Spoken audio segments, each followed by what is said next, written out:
The story begins in the demon castle, where our protagonist reflects that in every era, justice always prevails over evil. A knight questions whether he is the demon king, and he confirms it, sensing the weight of his destiny. He acknowledges himself as the great being who rules over all demons, the 100 demon king Will Nord. Will begins to wonder when everything started. Long ago, humans viewed demons as evil. Many of his kin were slain in the name of justice, and in retaliation the demons fought back. Eventually both sides pointed their swords at each other, leaving no chance for negotiation and rendering the conflict meaningless. He understands that the victor of this senseless war will inevitably rule the world. However, he also knows that humans have always feared overwhelming power. He recalls a future where the strongest heroes bring about the demon king's end. Still, he believes there is no need for concern, as both sides have reached a point where weapons are already drawn and no peaceful path remains. While the Demon King possesses absolute power, the heroes gain their strength through trials granted by gods and spirits. With both sides wielding powerful trump cards, the battle becomes intense. In the end, justice prevails, a belief passed down from generation to generation. Because of this, Larusliet is ultimately defeated by the heroes. As the sword pierces his chest, he realizes that the heroes were thoroughly prepared. Among them are a swordmaster, a saintess, and an archmage. Despite everything, the world perceives the heroes as justice and the Demon King as evil. He begins to suspect that his defeat may indeed be the right outcome, and allows himself a small, resigned smile. The knight notices his quiet laughter and wonders if he is hiding something. He meets the knight's gaze and reflects on a promise he made. The daughter of a friend was celebrating her birthday the next day. He remembers telling the child, Iris, that he would visit her and how she had welcomed the news with joy. He then informs the knight that the end of demonkind is near. Tears fall as he realizes that once the Demon King is gone, the remaining demons will be hunted and Iris will be among those lost. The knight stands silently for a moment, considering his words, and then admits it seems he is telling the truth. He responds that of course he is, and reveals that all either side has done until now is kill each other. The church may call demons servants of evil in their teachings, but at their core humans and demons are the same. He suggests that if the knight cannot believe his words, she should see the truth for herself. In time, she may come to question the church's teachings about the necessity of killing demons. As he begins to fade away, he speaks once more, expressing a hope that should she ever feel anything toward demonkind, she would understand. He corrects himself, saying that what he truly meant was a hope for a shared future between demons and humans. The knight watches him disappear and reaches for him. Acknowledging that she understands, she places a hand on his shoulder and expresses belief in his words, promising not to discriminate against demons. He quietly thanks her and realizes that the knight is a woman. This becomes his farewell, one that leads into the depths of hell. The final sight he beholds before death is the angry expression of the saintess. He wonders why she gazes at him with such hatred, but concludes that as someone about to vanish, he does not need to know the reason. He finds comfort in the belief that if the knight survives, the future will be in good hands. The Demon King, defeated by the hero, disappears from the world. The story is said to end happily, but that is not the truth. A voice begins to call out his name, Lulu. Over and over, he slowly opens his eyes. A woman smiles at him gently and greets him. Upon his awakening, he noticed that the person approaching him was a human woman. As she came closer, he began to worry about what she intended to do.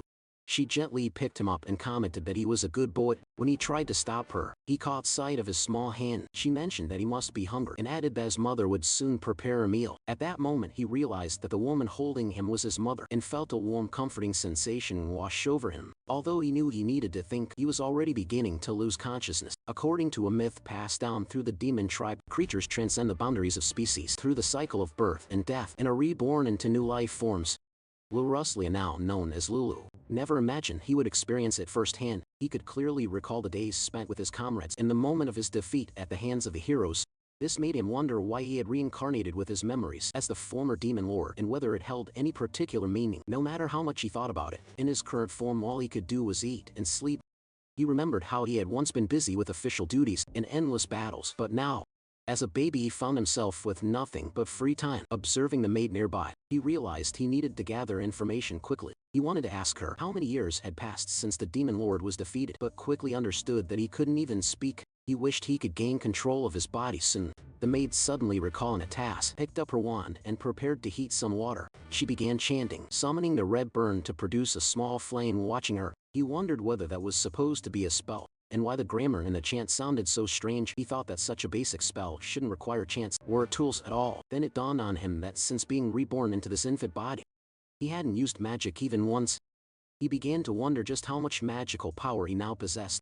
He clenched his tiny fist, knowing that humans generally had far less magical power than demons, and expecting very little. But to his surprise, he felt a vast and overwhelming amount of magic within him.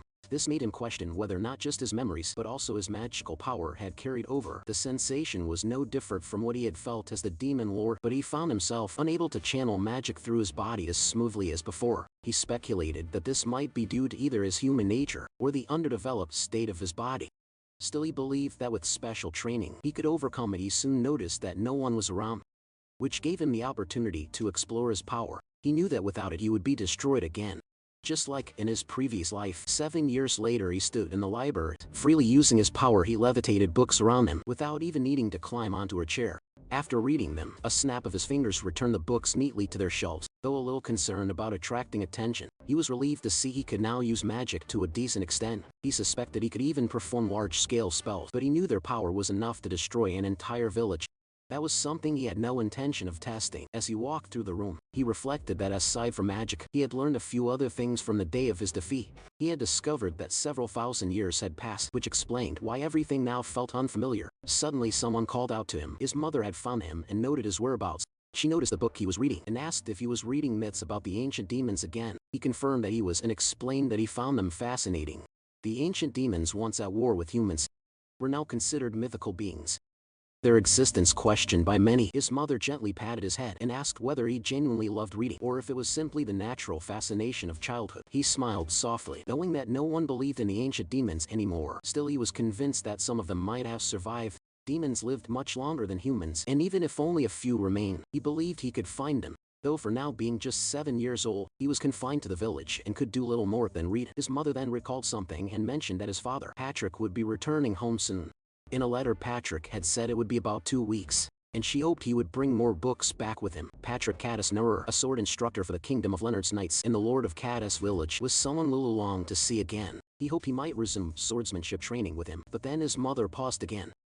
Remembering something else she had come to say, she asked whether he had plans to meet Rusty and the others that day. He realized he had lost track of time and confirmed it. His mother then urged him to hurry up and get ready, or else he would be late. He agreed and soon found himself at the meeting spot, arriving just a little behind schedule. At that moment, someone called out and waved to him. It was Rusty, accompanied by 2 girls, who pointed out that he was late. Rusty remarked that Lulu had finally arrived and questioned whether they hadn't agreed to meet at that very spot. Lulu apologized and explained that he had been delayed while reading a book. Rusty asked if reading was really that enjoyable, then added that in his opinion, if someone was a boy, their interests should revolve around adventure. He then proudly declared that he intended to become an adventurer. Some nailers simply looked at him in silence. Me chimed in, teasing that Rusty was always talking about adventure, yet he hadn't even passed Patrick's swordsmanship test. With a smirk, she asked when exactly they could expect to leave the village. Rusty, irritated, told me she was being too harsh. Yuri gently stepped in and told me that her words had been too much, pointing out that dreaming about something was important. The 3 children had been Luru's closest companions since his reincarnation. He knew that both me and Yuri harbored feelings for Rusty, which was likely why they didn't want him to leave the village. However, he also understood that it was another matter entirely, whether Rusty was aware of their feelings. Luru then changed the subject by asking Rusty if he hadn't made a promise that day. He reminded him that something was supposed to happen, and noted that Rusty had seemed excited about it. Rusty's eyes lit up as he confirmed that Lulu was right. Today was the day they had been waiting for. With enthusiasm, he declared that real adventurers were coming. Yuri pointed out that adventurers occasionally passed through the village, but asked whether those were just guards for merchants. Rusty excitedly denied it, insisting that this time it was different. A top-class adventurer, one who blazed trails into uncharted lands and would one day become a legend, was expected to arrive. He urged them all to head to the village entrance to meet the newcomer. Although hesitant at first, they all knew that once Rusty got an idea in his head, there was no stopping him. Shortly after, the group reached the village entrance and saw a crowd already forming. However, they were met with disappointment when they found no adventurer in sight. Lulu told Rusty that it seemed the guest hadn't arrived yet, which left Rusty looking deflated. But in the next moment, Rusty brightened again, wondering aloud whether the adventurer might be arriving soon. He darted to the front, shouting excitedly that he would go check. As the 2 girls chased after Rusty, Lulu smiled quietly to himself. He knew that being an adventurer meant exploring lands and slaying monsters in the past. Such a profession hadn't been necessary, but it now seemed that once managed lands had returned to an untamed state. He couldn't help but wonder whether that was merely the result of time's passage. Suddenly, a panicked scream cut through the air. A massive monster was charging toward the village, and directly toward Rusty, who was in the lead. Liru instantly released his power. recognizing it as a monster from the forest. But before he could act further, he felt another powerful force at work. An elf appeared and used wind-based whirlwind magic to halt the monster's advance. At that moment, a figure leapt onto the monster's back. With remarkable ease, the man decapitated the beast with a single swing of his sword. Lur stood stunned by what he had just witnessed. As the monster vanished, the man, clearly the adventurer, looked at Rusty, referred to him as a boy, and asked whether he was injured. Rusty, who had fallen to the ground in fear, quickly stood up and shouted with excitement, overwhelmed by what he had just seen. He reminded Rusty that he needed to say thank you, and Rusty, stammering slightly, managed to express his gratitude to the adventurer. A woman welcomed them warmly and said she was glad everyone was safe. Lur noticed her presence, but before he could ask anything, Rusty interrupted, wondering aloud if the woman was a spirit, complimenting her magic and pointing out her pointed ears. The woman replied that he was close but not quite right. She explained that she was an elf, a race created after the spirits, and introduced herself as Yumis. The adventurer then introduced himself as Gran, stating that he and Yumis traveled together as partners. Luru sensed a powerful magical presence from both of them, something he had never encountered in their village. It made him think that Yumi and Gran were truly capable individuals. Yumis remarked that many village children dreamed of becoming adventurers, then asked Rusty if they all shared that dream. Rusty, stumbling over his words, excitedly admitted that he wanted to become a real adventurer one day as well, which made both adventurers laugh. Gran affectionately patted Rusty on the head and told him that while he wouldn't say the dream was impossible, if Rusty was serious about pursuing it, he would need to train hard. Without proper skills, the path of an adventurer would be a fatal one. Rusty responded with energetic enthusiasm, prompting another laugh from Grant, who said it was a good answer and that Rusty had potential. Grant added that he would share some adventure stories with them, but first asked if Rusty could guide him to the village inn. Rusty eagerly agreed. Watching the exchange, Mi turned to Yuri and mentioned that she didn't want Grant to get Rusty too fired up. Yuri amused, questioned whether boys ever really change, no matter how old they get. Yumi's, having overheard the girls, leaned toward Lulu and asked if things were complicated between them. He replied that it was a typical love triangle. Yumi then teasingly asked what his situation was, whether he wasn't making it a love score. He simply responded that he was just an observer. She whispered that he seemed quite unusual, and asked if she was right in thinking that the two girls were cuter than average, suggesting that staking his claim now wouldn't be a bad idea. He thought her advice was highly inappropriate for a child, and replied that he found it more enjoyable just to watch. Yu was disappointed by his answer, said she was taking back her comment because his taste was terrible. He responded that her words were harsh, and offered to guide her to the inn as well, suggesting she might be tired. She accepted the offer, saying that would be nice. As they walked, she mentioned, with some exhaustion, that they had also been attacked by a monster on their way to the village. Later that evening at the inn, the adults were served alcohol while the children sat nearby sipping juice next to their parents. Grant began recounting their usual routine of stopping by the nearby ruins, but noted that this time Yumi's had taken a particular interest in them. Yumi, slamming her beer on the table, retorted that if Grant was going to bring that up, he was far worse, especially considering he had once declared he would join a fighting tournament.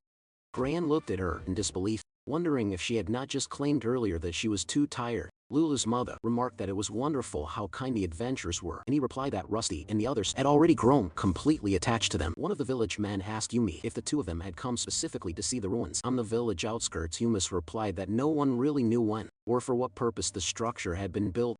Though it appeared old and possibly unimportant, she didn't believe that was necessarily the case. In her opinion, it had likely been constructed by the ancient demons, a statement that greatly surprised Lulu. Gran responded that it wouldn't be so easy to determine, and even if the ruins were found, there was no definitive way to prove they belonged to the ancient demons. Yumi's, clearly frustrated, asked whether it wasn't at least romantic to imagine such a thing. Lulu considered that perhaps Gran had a point. Ruins could be found anywhere, and while he could identify those tied to ancient demons at a glance, he had no way of proving it. Their existence remained a myth. He then asked Gran if they were always investigating ruins. Gran replied that they weren't, and explained that most of his time was spent defeating monsters. Exploring ruins and participating in tournaments were just personal hobbies. He added that they had come to the village because Yumi's wanted to visit the area, though he admitted he enjoyed taking part in tournaments whenever he got the chance. Lulu began to wonder if their journeys weren't driven by requests or duties, but by personal curiosity. They seemed to embody the truest form of adventurers, free to pursue their interests, unbound by obligation. Watching them, he smiled, thinking their travels looked genuinely fun. Rusty suddenly declared that he truly wanted to become an adventurer. He admitted he had needed help earlier, but promised to work harder to improve his sword skills. He then begged Gran to take him on as an apprentice. Gran, however, refused. Rusty, caught off guard, began to cry and asked what Gran meant by saying no panic.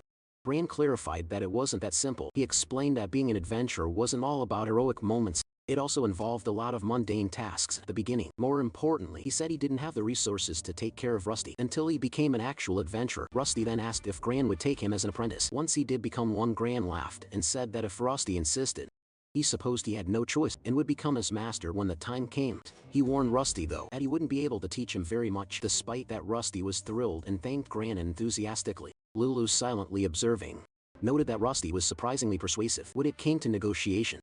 His mother commented that while Rusty seemed happy, she wasn't sure if becoming an adventurer was really a good path. Liru reassured her, saying he believed Rusty would be fine because his father had always said Rusty showed great potential. Mi then whispered to Yuri that Rusty was sure to become an apprentice now, which only made Rusty more motivated. Yuri responded that she knew it was a good opportunity for him, but admitted she felt a little sad.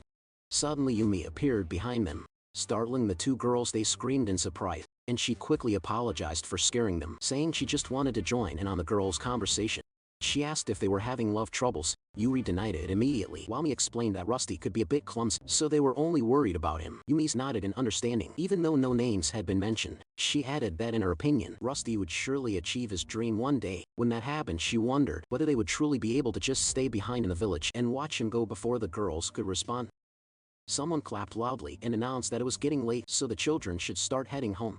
Though the kids protested, they had no choice but to obey. Lulu's mother turned to him and said it was time to head home. He agreed and offered a smile to Gran and Yumi, thinking how interesting they were, and wishing he could have listened to more of their stories. As they walked home, his mother asked when the village had last been so lively. Lulu noticed the quiet sense of loneliness that always followed the end of a cheerful gathering. No matter how many years passed, that feeling never changed. His mother then called out to him, about to ask if he would one day leave the village too, but stopped herself.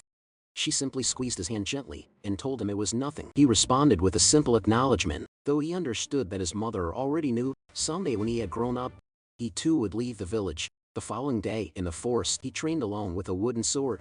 He swung it repeatedly, maintaining proper form and focus. After a while, he paused and wiped away the sweat. Deciding that the day's practice was finished, he knew that while his father Patrick was an elite knight, he couldn't afford to reveal his demon lord power. If he did, others might notice something was off.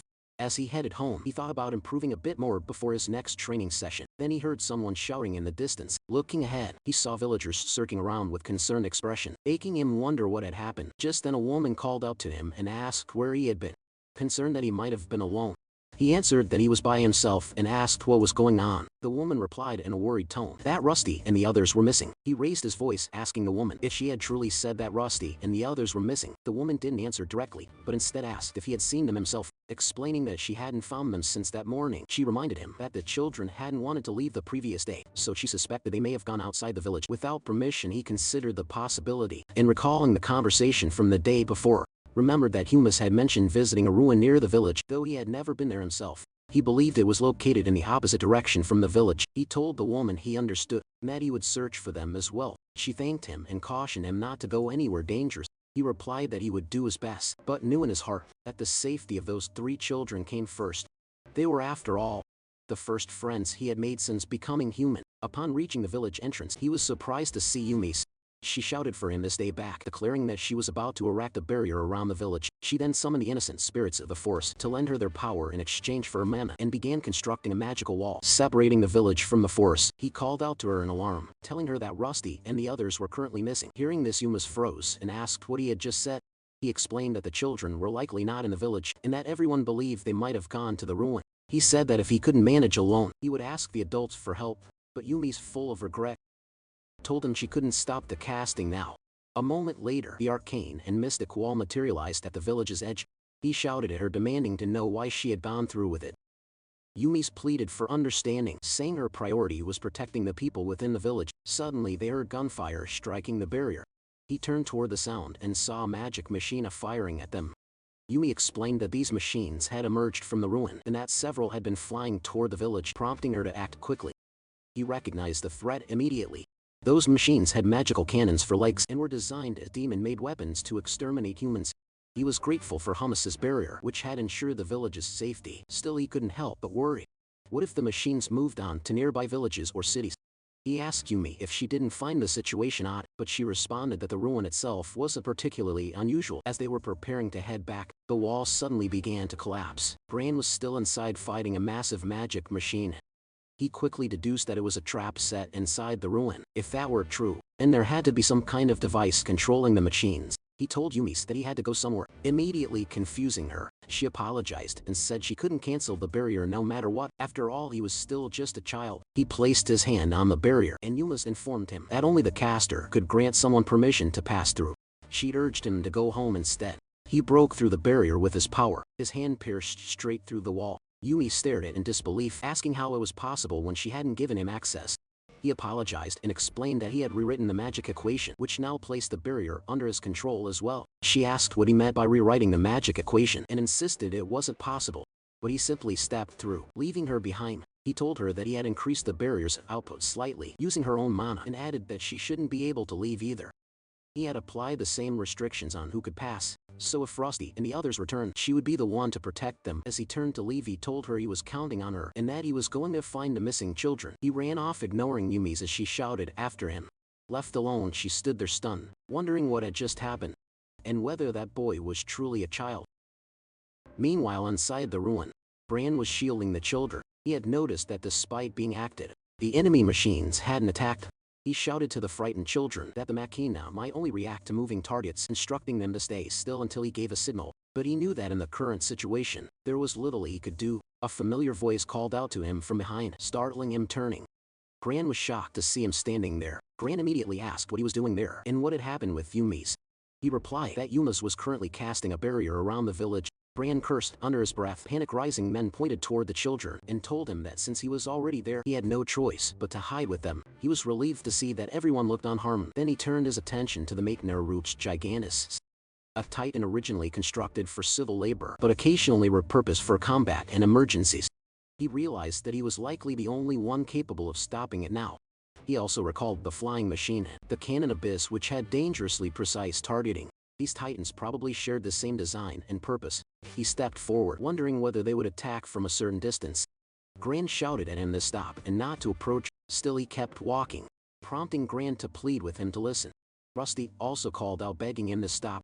He reassured them that he was fine and told Gran that he was counting on him. He took a few steps closer to the titan. The machine reacted to his movement, confirming his suspicion. As he stepped back, the machine returned to stillness. He told Gran that the spot where he now stood marked the range limit. As long as they didn't get too close to the ruin, the titans wouldn't attack. Gran observed that the titans seemed to be guarding the ruin, and asked why that would be. He agreed and said he also wondered why they had been programmed that way. Since he had no memory of the ruin, he assumed it must have been built after his death. He told Gran that he was going inside to investigate something. Gran strongly objected, declaring that he wouldn't allow it and that he refused to let him risk his life. He added that the incident was their fault to begin with, and insisted he should stay back. After all, he was still only a child and lacked the strength to fight. He looked at Gran and asked if what he was really saying was that it would be acceptable only if he had the strength to handle it. He turned to Gran and asked whether someone truly capable could enter the ruins. Gran replied that, to put it simply, yes. Without hesitation, he rushed toward the titans and told Gran to watch closely. Gran was confused and tried to stop him, but it was already too late. He had sprinted closer to the titan guards. As he crossed the threshold near to the ruins, one of the titans activated and raised its weapon to strike, but he leaped high into the air. While airborne, he smiled at the massive machine and delivered a powerful punch to its body, shattering it into pieces. Gran and the others, including his childhood friends, were left speechless by the sight. As he landed, more titans charged in from all directions. One launched a massive spear toward him, but he calmly extended his hand and caught it with ease. With one motion, he seized the spear and counterattacked, obliterating the remaining titans and bringing them down effortlessly. Gran stood stunned and asked what exactly was going on with him. He simply responded by asking Gran if his skills were now considered sufficient. Gran, still in disbelief, admitted that after witnessing that, he had no words to argue. However, he insisted on setting a condition. When asked what the condition was, Gran explained that either he or Yumi should accompany him, as the ruin was a significant discovery and having only a child enter could lead to complications later. Gran then said he would return to the village to escort the children back, and that if the magical machinery had been deactivated, he should not explore the ruin further. Instead, he should either return to the village or wait until Gran came back. He accepted the terms before Gran and the others left. He told his childhood friends to take care on their way back. Rusty replied with a nod, admitting that he understood they simply couldn't keep up with him. He acknowledged that they had caused some trouble too. While Yuri apologized and urged him to be careful, he waved them goodbye, then turned to face the entrance of the ruin. Wondering if now was the right time to proceed inside, he walked straight toward the control monitor and deactivated the magical machinery. He noted that no other operational systems or long-range attack units were listed, confirming his suspicion that the external machines were solely designed for defense. This led him to wonder whether the ruin had been constructed to preserve something. While scanning the terminal, he noticed a large room located at the deepest part of the ruin. A surge of curiosity urged him to go investigate immediately, but he remembered his promise to Gran and chose to wait. Moments later he stood quietly in a corridor, trying not to dwell on his memories. Yet they came back nonetheless. He recalled spending time in a similar structure with many of his comrades. It had once been filled with noise and laughter. Someone called out to him, breaking his thoughts. Gran had returned and apologized for being late, then asked if he was alright. As he seemed a bit down, he smiled gently and said he was fine, claiming it was just a little chilly inside the ruins. Gran agreed, pointing out that they were underground. After all, he asked if the magical machinery had been fully shut down, and Gran confirmed that everything had been deactivated. When Gran asked how he had managed to stop it, he casually replied that he had touched a few things, and it stopped. Gran then questioned whether he had also tampered with Yumi's barrier, adding that she was furious. He remembered that and told Gran that it should be fine. He would simply rewrite the spell again. Gran looked at him incredulously and asked if he had any idea how difficult it was to rewrite a spell. Even a competent magician would require several minutes to do it. Gran also reminded him that Yuma's was a top-tier magician, and despite her skills she was still affected. This made him wonder aloud whether the technique of rewriting spells had been lost over time. He then told Gran that he would lift the barrier once they returned to the village.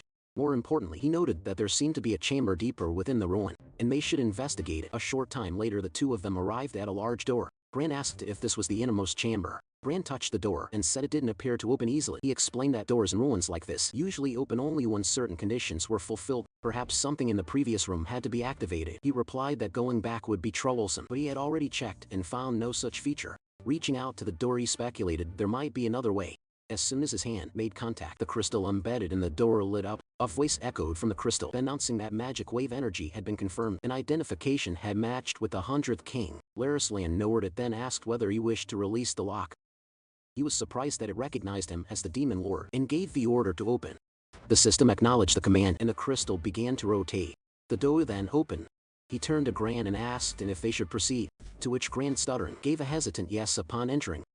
He froze in shock at the sight of a vast white room, with a massive white capsule positioned at its center. He was certain it was a long-term hibernation capsule meant for the demon clan, developed in case they lost the war with the human race, an effort to preserve their future existence. Approaching with sweat on his brow, he wondered if the research had succeeded and whether someone was inside. With trembling legs he moved closer, filled with the hope of seeing an old comrade again.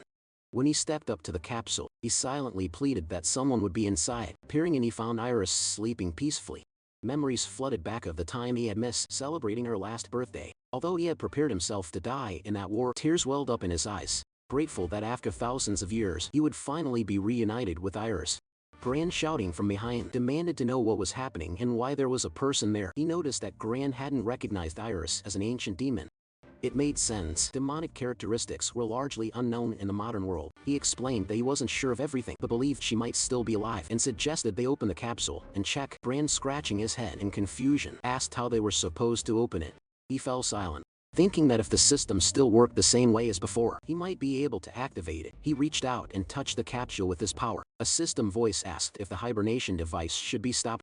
He confirmed and added an order to prioritize the life of the person inside.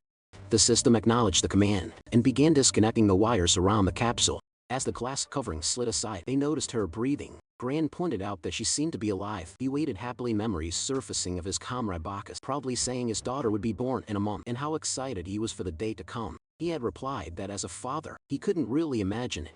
Another memory came of Bacchus with tears in his eyes, telling Iris how wonderfully she had grown, always greeting him with a warm smile. The capsule glass slowly opened and released Iris. She gradually opened her eyes and upon fully awakening, spotted them and immediately turned angry. Gran sensed a change in her demeanor and warned that she was dangerous.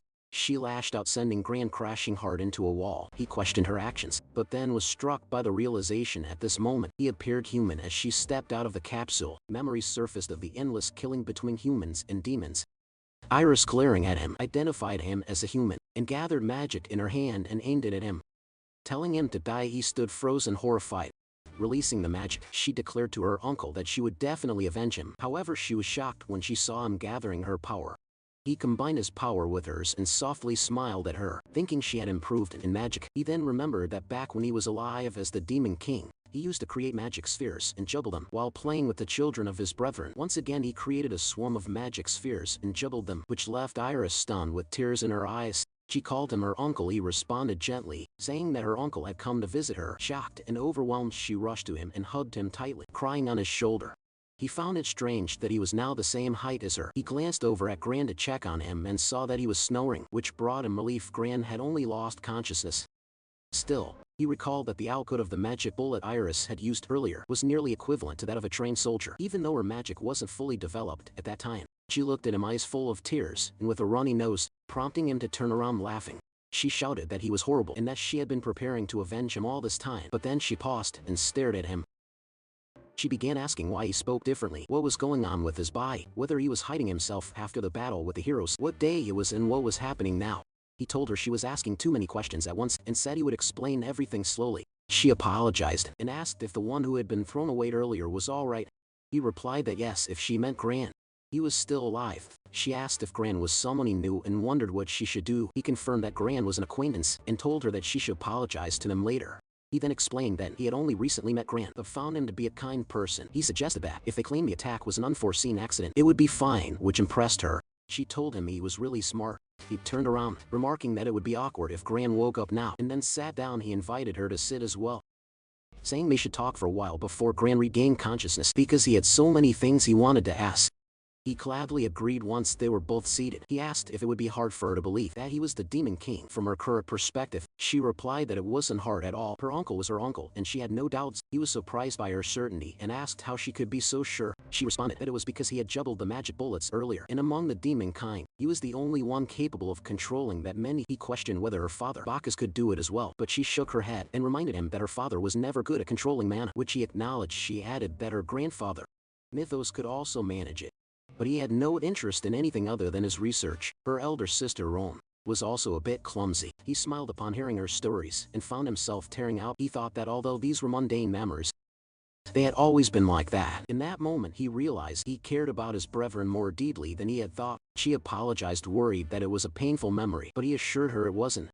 Instead he felt happy just listening to her and admitted that at the very least, he felt relieved. She looked at him with concern and reminded him that his body was definitely human and his age appeared young.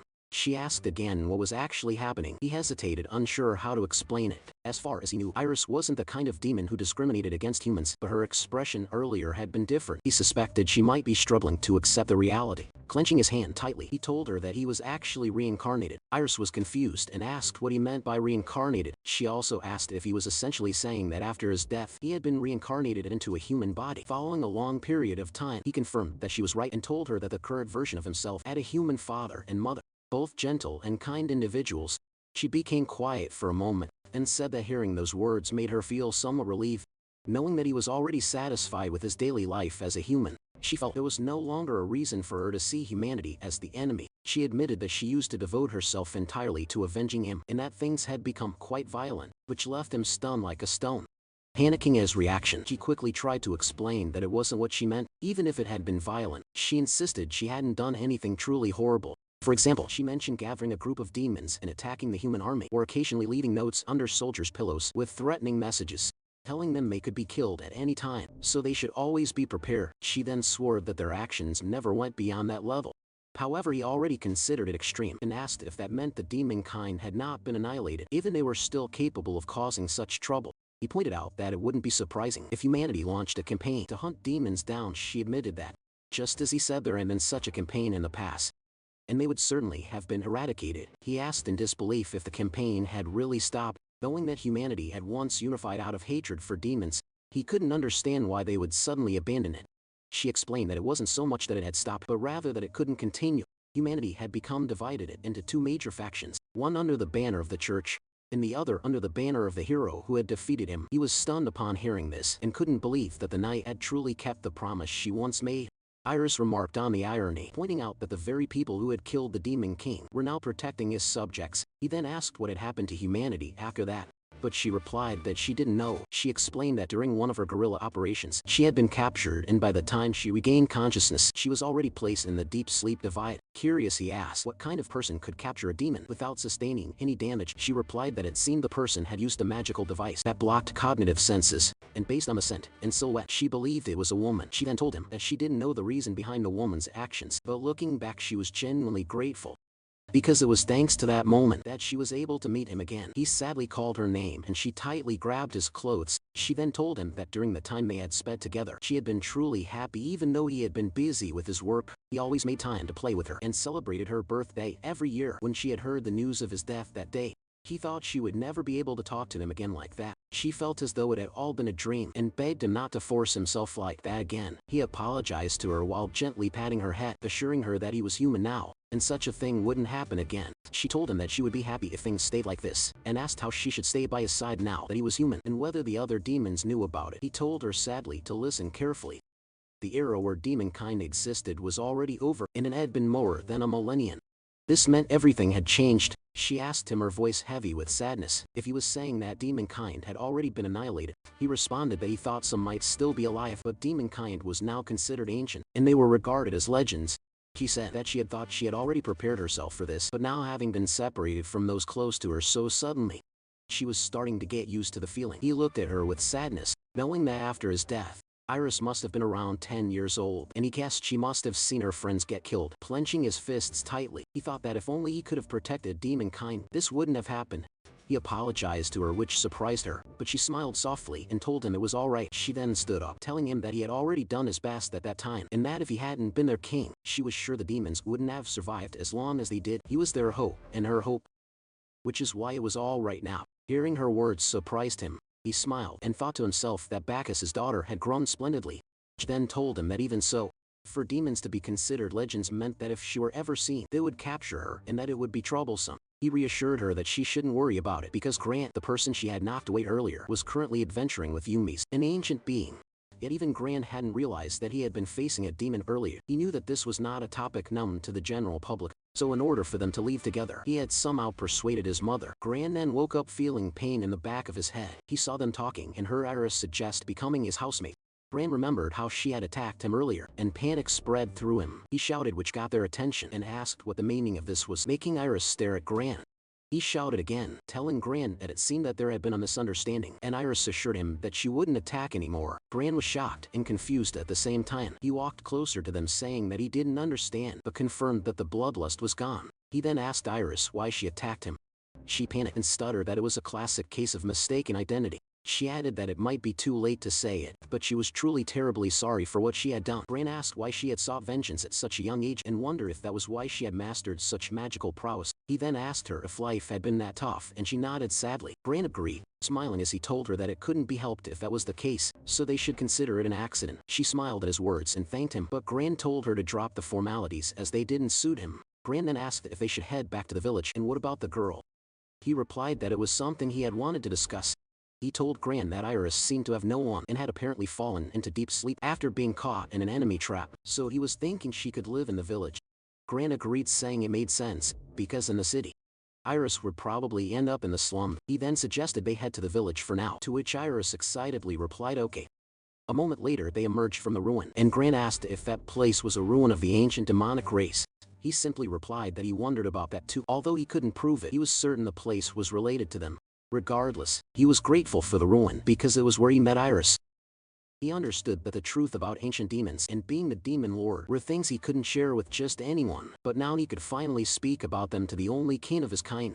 Iris noticed him looking at her and smiled, making his heart feel warm. Gran commented that it was touching, but since Yumi wasn't with them that day, it would need to conduct a thorough investigation again sometime. He added that having discovered such an extraordinary ruin, it looked like they were going to be busy from now on. He teasingly asked Grant if that meant he was going to become quite famous, and admitted that he was envious of him, but Grant responded by asking what he was talking about when he would be busy too. This left him confused, until Iris explained that since he had explored the ruin with them, he would also be recognized for his achievements. He protested that he was just a 7-year-old kid and no one would believe it, but Grant challenged the idea, saying that everyone would believe it, especially because he would spread the word himself.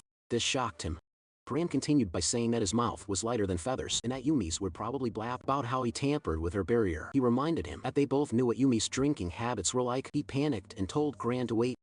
He thought to himself that it wasn't that he wanted to live in hiding, but he just didn't want it to be publicly known that he was the demon lord.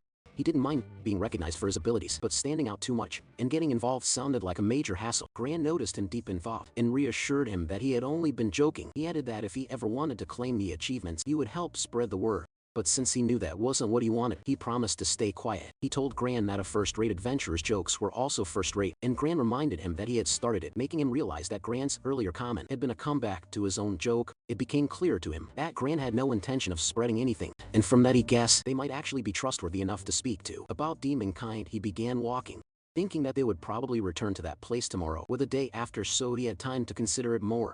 But suddenly the ruin behind them collapsed.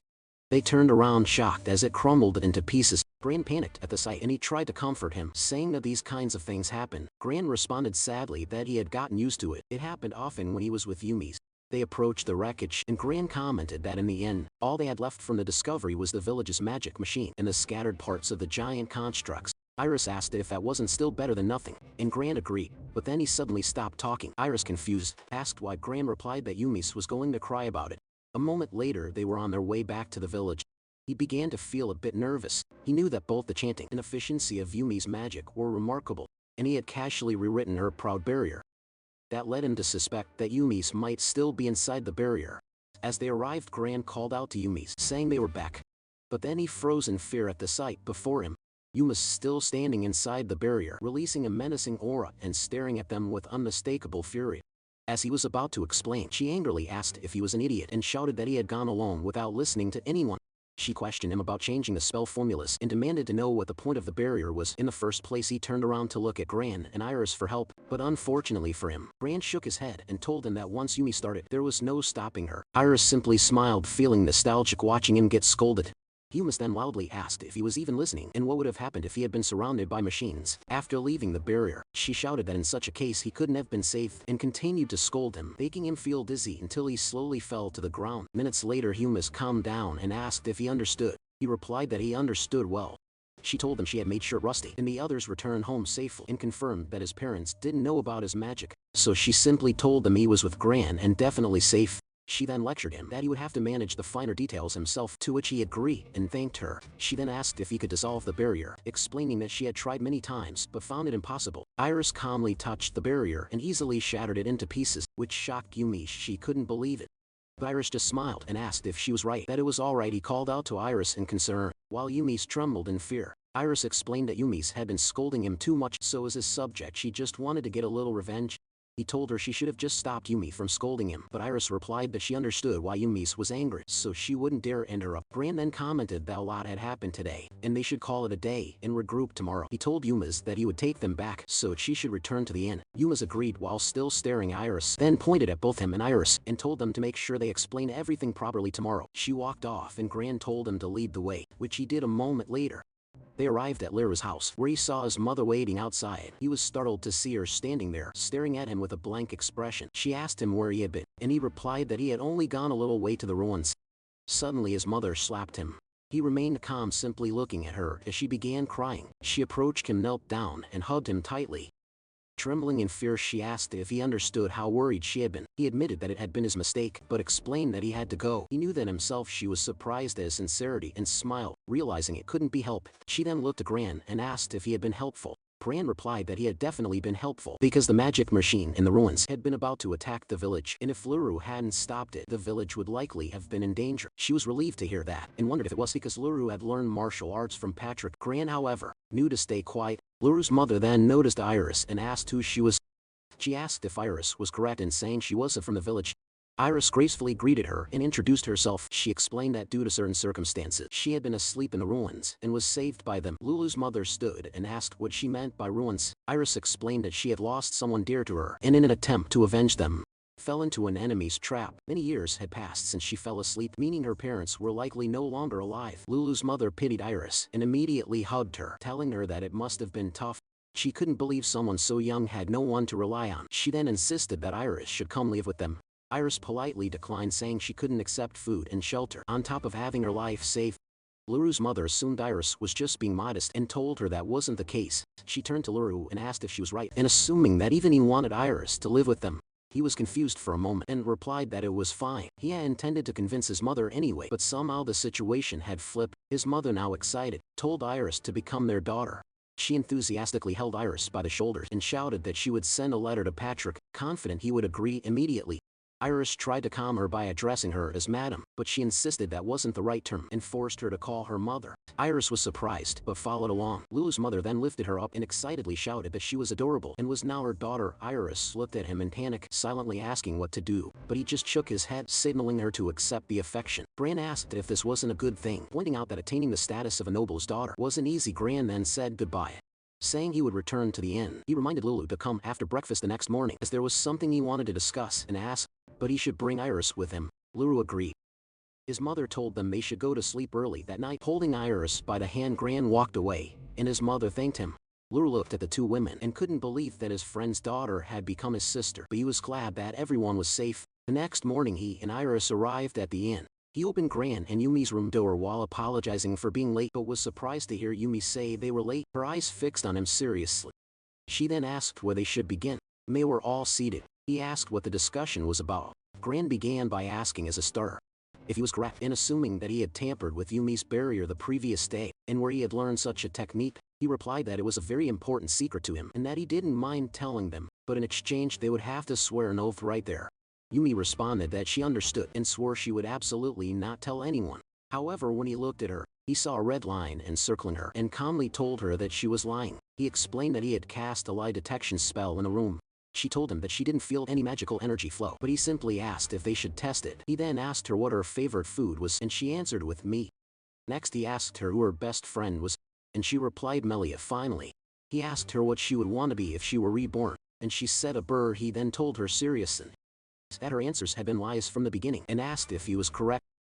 This left her shocked. She then confirmed that the magic had indeed been cast, but reassured him that she truly had no intention of spreading his secret. He asked if it was true that she still intended to tell at least someone, and she admitted that she did, because as adventurers they had a duty to report significant findings to the guildmaster. He told her that he understood how she felt, but he couldn't share the truth under those circumstances. If he were to speak, it would have to be under a contract spell. Gran then told Yumis that this was the reason why he had warned her not to treat Lulu as just some kid. Yumis asked if that had been Gran's impression. She explained that she hadn't spoken much with him before and only wanted to understand his character better. She apologized for attempting something like that, and he could tell she was being truthful. He asked her if she still intended to report it, and she replied that she would try to keep it hidden as much as possible. However, if the guildmaster exercised their authority, she would have no choice but to comply. She then asked if she was right in assuming that he could use contract magic and if he could teach her, provided it was something that could be bound that way. She admitted that she hadn't intended to ask, because the method of altering magic sounded too troublesome to report, but if she couldn't speak about it, then there would be no way to report it anyway. He understood what she meant and asked Gran if it was all right with him. Gran replied that from the beginning, he had no intention of telling anyone. He added that if they were to strictly follow the guild's rules, it would be one thing. But since the expedition had ended without any gain, a little omission in the report wouldn't be too bad. Hearing that, he smiled, realizing that they really were a pair of carefree folks, just as he had thought when he first met them. He then asked Iris if it was acceptable to her as well, and she replied that it was if it pleased him. He raised his little finger in the air and said that they should form a contract. His power spread throughout the room as he told Yumi and Grant that he would now disclose secrets about himself and Iris, and that no disclosure would be permitted. He released magical chains that wrapped simultaneously around Yumi's and Grant, binding their mouths, necks, and bodies. The chains then vanished, and he declared that with that, the contract had been made. He then calmly told them that he didn't expect them to believe him, but admitted that he and Iris were ancient demons. This revelation left Yumi stunned and Grant surprised. Eunice asked what kind of nonsense he was saying, then paused and questioned whether that was even the right thing to say. He replied that he didn't really know what a typical reaction would be, but judging by their expressions, it seemed they had become like figures out of legend, just like those described in old books. Suddenly Yumi stood up and, almost shouting, asked if it wasn't obvious. She exclaimed that she had been researching the topic herself, but ancient demons were thought to be part of a world filled with lies, exaggerated myths, and delusions. She then demanded to know how he could prove it. He replied that it was troublesome to explain, but told her that being able to alter magic spells was proof enough. He asked her if he was right in saying that it wasn't something easily done. Left speechless, Yumi sat back down defeated. Realizing it was far more difficult than she had imagined, Gran commented that while he had suspected Lulu wasn't ordinary, hearing that he was an ancient demon was something else entirely. Gran reminded him that his parents were nobles of the country, so surely their lineage would be documented in the family tree. Yet here he was claiming to be from the ancient demon race. He acknowledged that it was a valid question, but reincarnation was a concept unique to demons, and he wasn't sure how best to explain it. He then remembered something and referred back to the question he had asked earlier, what they would want to be if they were reborn. Yumi responded that she remembered and confirmed. He then asked if she understood the concept of rebirth, to which she proudly replied that she did, and described it as romantic, saying the soul circulates. He wasn't sure what she meant exactly, but he could tell she seemed to grasp the basic idea. Still, he wondered how a concept unique to demons had become known to humans, especially since demons had been defeated long ago in war. He then said that if she understood, it would make explaining easier. He told them that he was not currently an ancient demon, but had been reborn from one into a human. That was why his body, and even his parents, were human. Both Gran and Yumi were shocked, realizing that rebirth truly existed. He admitted that he had died in his past life for a reason, and that he and Iris had known each other, but their meeting again in the ruins had been purely by chance.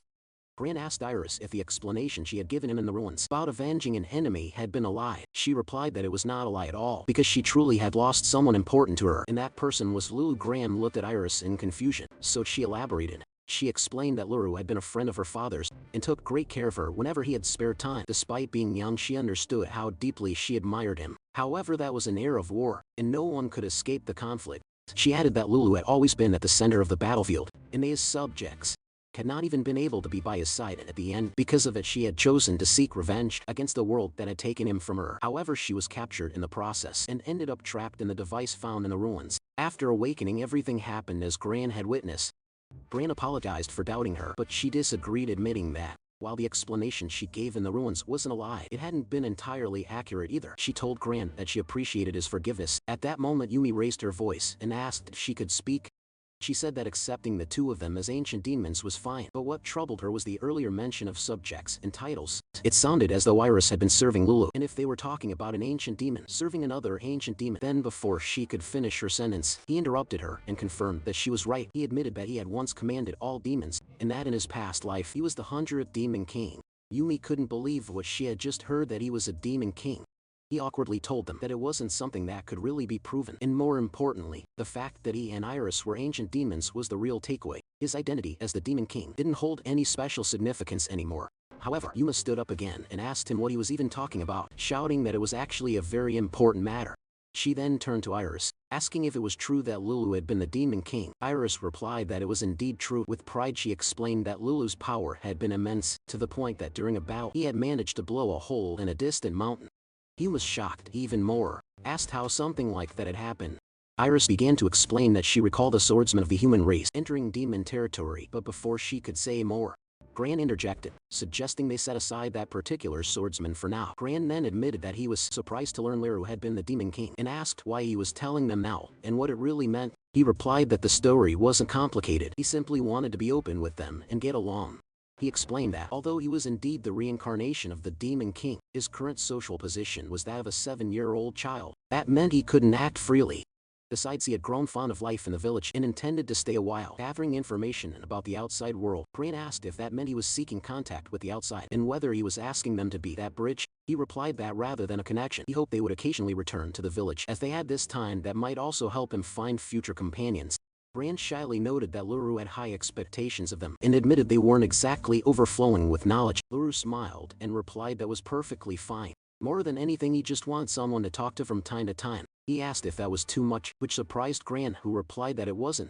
Not at all, but that Lulu was unexpectedly straightforward about it. Gran added that if that was all, he didn't mind, though it was just something he wanted to say. Gran then explained that as adventurers, they couldn't visit often without some kind of reward, so he suggested adding one condition. Lulu asked what that condition was, but Gran turned it around and asked him to join their clan. Iris, confused, asked what a clan was. Gran explained that it was a mutual aid organization for adventurers, consisting of multiple parties united as a group. Unlike joining a party, there was no strict command from a leader. He added that it involved teaching inexperienced adventurers skills and knowledge while helping each other out, which was why the concept had been growing in popularity. Luru asked Gran if he was right in thinking that adventurer registration wasn't allowed until the age of 14. Gran confirmed this and clarified that he meant for when Luru turned 14. He also mentioned that neither he nor Yumi's were part of any clan yet. Luru then asked which clan Gran was talking about. Gran simply replied that they would form one by the time Luru turned 14. This surprised Yumi as well. Gran then asked Luru what he thought. Lulu was surprised that Grant would go through the trouble of forming a new clan and noticed that Grant didn't seem to have any intention of using him for the clan's benefit. He understood that learning from Grant and the others would actually be a great opportunity for him. Reaching for Grant's hand, he agreed. Grant shook his hand while Lulu swore that once he turned 14 and registered as an adventurer, he would join the clan they created. That became the condition for the two of them to continue visiting.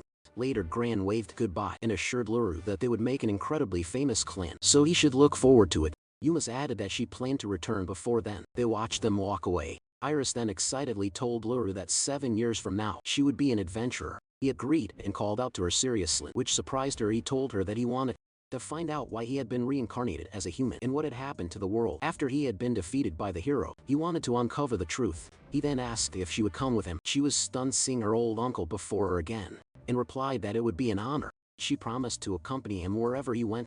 He then said that before that, he would need to convince his mother and others first. She responded that if he asked honestly, it didn't seem like there would be any problem. He agreed, knowing that there were signs. They had noticed him sneaking out of the village, but he still wondered what exactly they would say. At that moment, his mother appeared, calling them to say that the sweets were ready. A moment later, they were back home eating cake.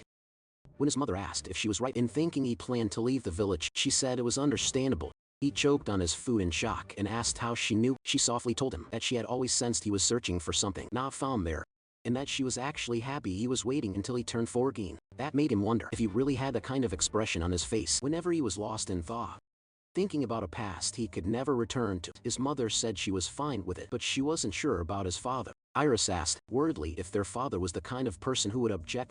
Lear assured her that he wasn't like that. Their father was calm, but there was a quiet strength about him. He was strict when it came to swordsmanship, which made Iris realize that gaining Patrick's approval wouldn't be easy. His mother then asked if he would fight with a sword to convince Patrick if it came down to it. He asked in return if he would really have to defeat his father with a sword, admitting that it would be difficult, because he wasn't particularly good with it yet. That meant he would need to practice. Iris looked at him and thought that in moments like this, he really seemed like an ordinary child. She couldn't help but worry, wondering if he had truly been born and raised in that household, without knowing that he still carried with him the regrets of his past. A moment later, they were in the kitchen. When Iris asked their mother if she did all the cooking, she replied that yes, it was by her own request, and even the servants enjoyed her meals too. She then handed a lunchbox to Lulu, and he thanked her as always. She asked if she was right in assuming he would be playing with Rusty and the others again today, and suggested he introduce Iris to them. He replied that he would, making her respond excitedly that it was what she thought. She then handed another lunchbox to Iris, which confused her. Iris offered to at least help wash the dishes, but their mother simply pushed her away with a smile and told her it was fine, urging them to have fun. Iris stared quietly at the lunchbox in her hands. A moment later, when they were outside, Lulu introduced Iris to his friends and told them that Iris was now part of their family. He then explained to Iris that the 3 kids were his childhood friends, introducing each of them to her. Iris realized just how well he had blended in with the human world. Rusty approached her, blushing and nervously reaching for her hand to greet her. She was surprised, but suddenly remembered a mother from her past, yelling at her child to stay away, warning that touching a demon would bring a curse, and to run at the sight of silver hair and red eyes. But Lulu had told her that thousands of years had passed and things had changed. She smiled, realizing he was right. This was a completely different era. Time had the power to transform even deep-rooted prejudice. She accepted Rusty's hand and shook it, but was confused when she noticed Yuri and me clearing. She wondered if they still harbored hostility toward demons, but then reminded herself that in this era, demon traits were not widely known, and besides, she wasn't the one standing out. At that moment, Lulu interrupted her thoughts by asking Rusty if it was true they were going to practice swordsmanship. Iris was confused while the 2 girls looked annoyed. Rusty awkwardly walked away and shouted for everyone to get going. Iris turned to me and Yuri, asking if Rusty had done something wrong, and pointing out that the 2 of them seemed to be glaring at him. Me and Yuri exchanged looks in silence. Then me asked Yuri if perhaps Iris was just a little oblivious. Yuri replied that Iris didn't seem to notice that Rusty had been blushing. He explained that Rusty had blushed that much because Iris was cute and his face had gone completely red. Yuri then worriedly asked what would happen if Rusty truly fell in love at that rate, and apologized to Iris, asking her to leave Rusty alone if she wasn't truly interested in him. Iris was surprised, but then smiled as she began to understand what was happening. Me scolded her, saying it wasn't something to laugh about. Iris immediately apologized, explaining that she hadn't meant to make fun of Rusty. She had just realized that maybe she had been a bit oblivious. Yuri asked if she had really said oblivious, and Iris nodded. She then explained that she was sorry for Rusty. but she had already given her heart to someone. Me and Yuri became intrigued and told her they would be happy if she shared who it was. Iris replied that he was a bit older than her, which made the girls feel relieved Rusty was out of the picture. Yuri then asked how much older he was. Iris thought for a moment and replied that it probably wasn't just 10 or 20 years, but at this point she wasn't even sure how to calculate it. Both girls were shocked and blushed, realizing that Iris was talking about an adult.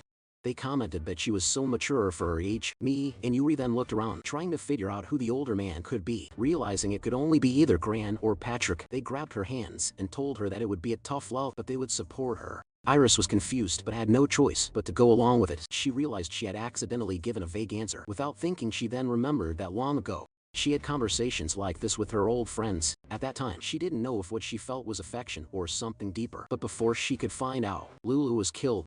Now she would never be able to meet her former friends or family again. She snapped out of her thoughts when someone called her. Yuri asked if something was wrong because she had been spacing out, and Me shouted for her to come with them. She was briefly speechless, then smiled and agreed. She thought to herself that these girls were her very first human friends, and more than anything having Luru, the most important person in her life, thereby meant that she hadn't lost everything. She made a silent promise that this time she would do everything she could so she would have no regrets. Minutes later, while Luru and Rusty trained in swordsmanship, the three girls sat nearby watching. Yuri commented that she had been so surprised by Lulu the other day. Iris asked what she meant, and Yuri realized Iris hadn't seen it. Yuri explained that she had heard about how Iris was saved from the ruins. Me added that the giants from the week before had been taken down by Lulu, which Yuri confirmed. Me guessed that Lulu must be strong because he was Patrick's son. Yuri replied that might be part of it, but she thought it was also because Lulu had been working hard on his own.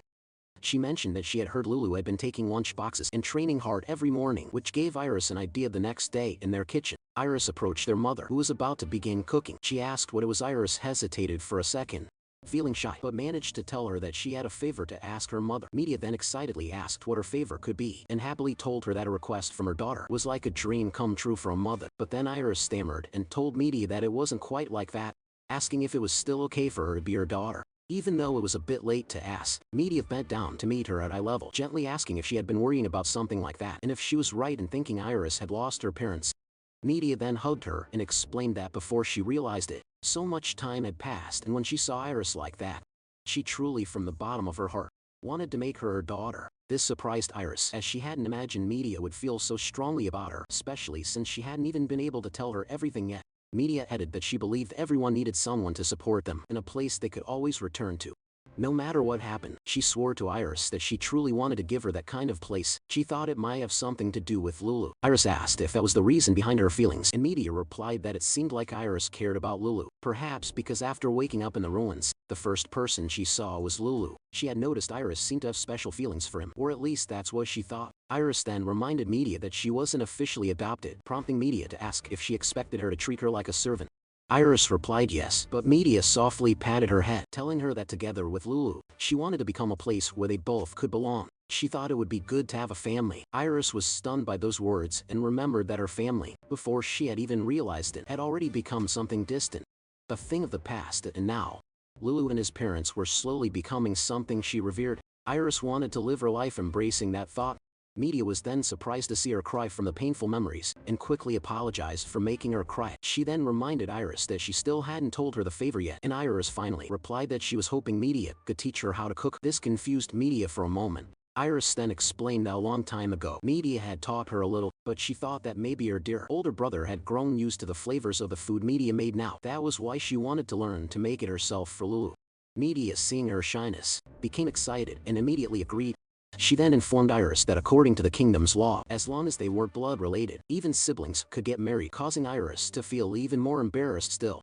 Media agreed with her that it was important to win Lulu's stomach while she had the chance, and was eager to teach her the dishes she used to win over her husband, Patrick. Media then added that Lulu was oddly affectionate toward Iris, and she wondered if having a little sister made him feel that way. But Iris thought it was because she was merely the daughter of a friend, though she also realized that the current situation did feel a bit advantageous. Iris then confidently told Media that she would do her best, making Media cheerfully exclaim that that was the spirit she wanted to see. Minutes later, they are in the middle of cooking. When he asks Media how she met Patrick, Media responds that the first time she met him was about 15 years ago, back when she was working as a priestess. This surprises Iris, who asks for confirmation that Media had actually been a priestess.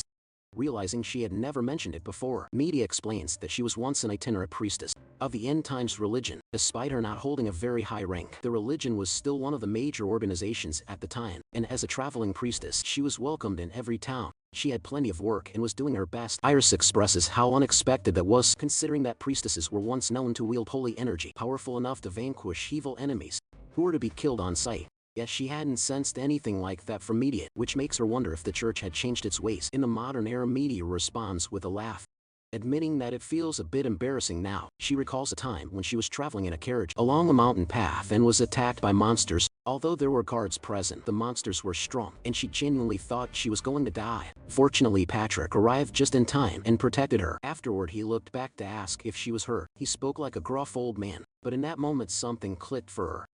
She believed then and there that she was going to marry that man. Iris, puzzled, wonders why she said she was going to marry him, instead of simply wanting to. Media laughs again and says she just knew it would happen. She asked him where he was from, thanked him, and after they parted, she submitted a request to be transferred to a church near his place of work. Iris is surprised by how determined she had been. Media adds that if one loves someone, they need to at least do that much, and that the real challenge came afterward.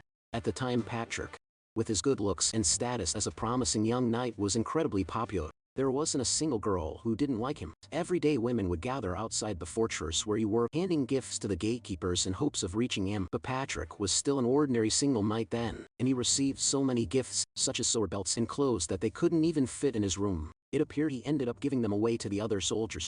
That was why Media decided to give him something that wouldn't be discarded so easily. She approached a knight on guard duty and introduced herself as the woman Patrick had once helped. On the mountain path, she handed over a basket, asking the guard to pass it on to Patrick if he didn't mind. When Iris asks what it was, Media confirms that it was food. Patrick ate it, and when the food container was returned, it included a letter from him. In the letter, he thanked her and asked if she would like to go somewhere together. Iris smiles softly at Media, realizing that she had truly won Patrick over through his stomach. She begins to wonder if that same approach might work for her. She asks whether Media thinks the same plan could work on Lulu.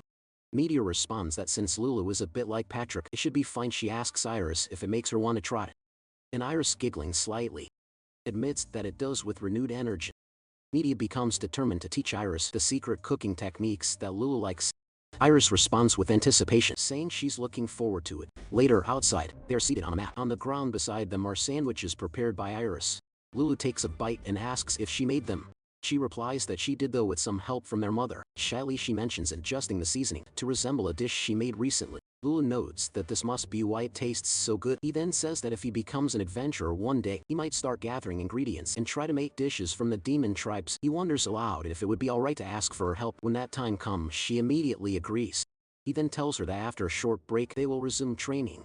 She observes that he seems especially motivated today. He confirms this and explains that their father is returning tomorrow. The next day, a carriage stops in the village and someone steps out. The man removes his glasses upon seeing him and says that it has been a while. That man is his handsome father.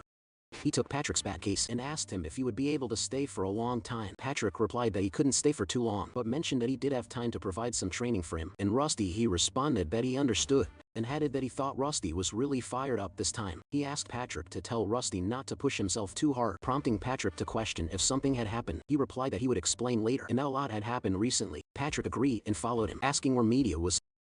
He told him that Media was at home making lunch with Iris, which confused Patrick. Patrick recalled reading in a letter that Iris was going to stay with their adopted daughter, and wondered why that would happen and whether he was okay with it. He replied that he didn't mind at all, as Iris was polite and a good girl. Patrick, surprised to hear such praise, teasingly asked if Iris was his girlfriend. He responded that there was no such thing as a girlfriend in this situation, especially when she was going to become his sister. He added that Patrick wouldn't know, but Iris was actually the daughter of a friend. Patrick then informed him that according to the kingdom's law, marriage between siblings who aren't blood related was not prohibited. He explained that in such cases the custom was to marry first and then be adopted into another house. However, he clarified that it wasn't about legal issues. Patrick asked if he was right in thinking the possibility of a relationship between Iris and him was low, and mentioned that it seemed he viewed Iris as a real sister. He agreed, stating that was exactly what he had been saying. A few minutes later they arrived home, where Media, Iris, and the other maids welcomed Patrick back. Patrick cheerfully announced that he was finally home, and remarked that things must have been quite tough for Media. She replied that she was perfectly fine. Patrick then noticed Iris and asked if she was Iris, to which she shyly confirmed. He warmly told her that he had heard about her from Media and thanked her for preparing food. He then suggested that everyone head inside and talk in the dining area. Moments later, Patrick began explaining that magic tools were becoming popular in the royal capital, particularly among high-ranking nobles and officials. In short, households of important people used them often, and many were imported from outside the country. His family listened to his story and concluded that asking Gran for help had been the right decision. He knew his father's stories were always interesting, but they were often simplified for children. Moreover, since Patrick was a knight of the kingdom, the complex information was not easy to grasp. He figured he wouldn't be able to hear detailed insights. Patrick then looked at Media and opened a discussion about what was written in the letter. She responded sweetly, asking if he was referring to the idea of taking Iris as their daughter, saying it wouldn't be a bad idea since Iris was so cute. Patrick agreed immediately and remarked that from what he had heard, Iris seemed like a good girl and appeared to be getting along well with Lulu. Iris bowed and thanked him for the compliment. Patrick laughed, noting how polite she was. He then promised to submit the application forms upon returning to the royal capital, and Media thanked him warmly. Lulu watched his family getting along, but then from knowing he needed to speak up, he told Patrick that he had something he would like to discuss. Patrick asked what it was, and Lulu confidently said that when he turned 14, he wanted to become an adventurer. Patrick replied that it was acceptable since as nobles, it came with complications, but was still possible. He added that even if Lulu became an adventurer, he could still inherit the family estate, and if necessary they could always adopt someone. There were options, however. He warned that being an adventurer wasn't as easy as it sounded, so a challenge needed to be set. Patrick gave him a challenge. By his 14th birthday he must be able to match Patrick's swordsmanship. Patrick, who stood at the peak of swordsmanship in the kingdom of Leonard, Lulu smiled upon seeing the fire in his father's eyes. Patrick then added that if he couldn't reach that level, he would die quickly even as an adventurer. Lulu recognized that same fierce determination in his father's eyes that he had once seen in the warriors who challenged him. When he was the Demon King, he responded with understanding and swore that by his 14th birthday he would become a swordsman. Recognized by his father, Patrick, proud of his son's determination, told him he believed he would become strong. Media, laughing, mentioned that she would need to prepare lunch for Patrick the next day as well, to which Patrick cheerfully agreed. Iris whispered to Lulu that she was glad, and he nodded in return, looking at his hand. He knew his swordsmanship skills were still immature, his physical strength lacking, and his magical control not yet what it used to be. Still, he smiled, knowing that there were many challenges ahead. Days later, at the training ground, Rusty launched forward and swung his sword at Luru, but Luru easily blocked the strike and countered, but Rusty managed to block it. He asked Rusty if he could keep up with that speed.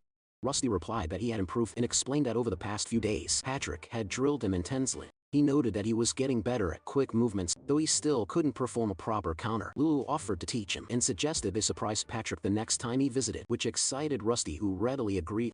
Meanwhile, Iris sat at the side watching them. She knew that beyond his modern swordsmanship training with Rusty, Lulu had also been secretly practicing magic at dawn. When no one was around, she reflected that, although Lulu was not as busy as when he was the Demon King, his reincarnation hadn't changed how occupied he was, but she was happy to see that he seemed much happier now.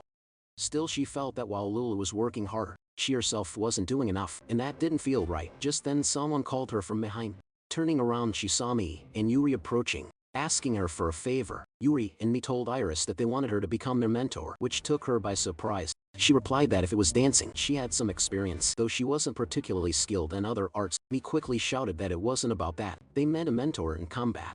Iris asked if it was really for them, and Yuri confirmed, apologizing for bringing it up so suddenly. Me explained that she had tried to stop Rusty from becoming an adventurer, but Rusty refused to give up.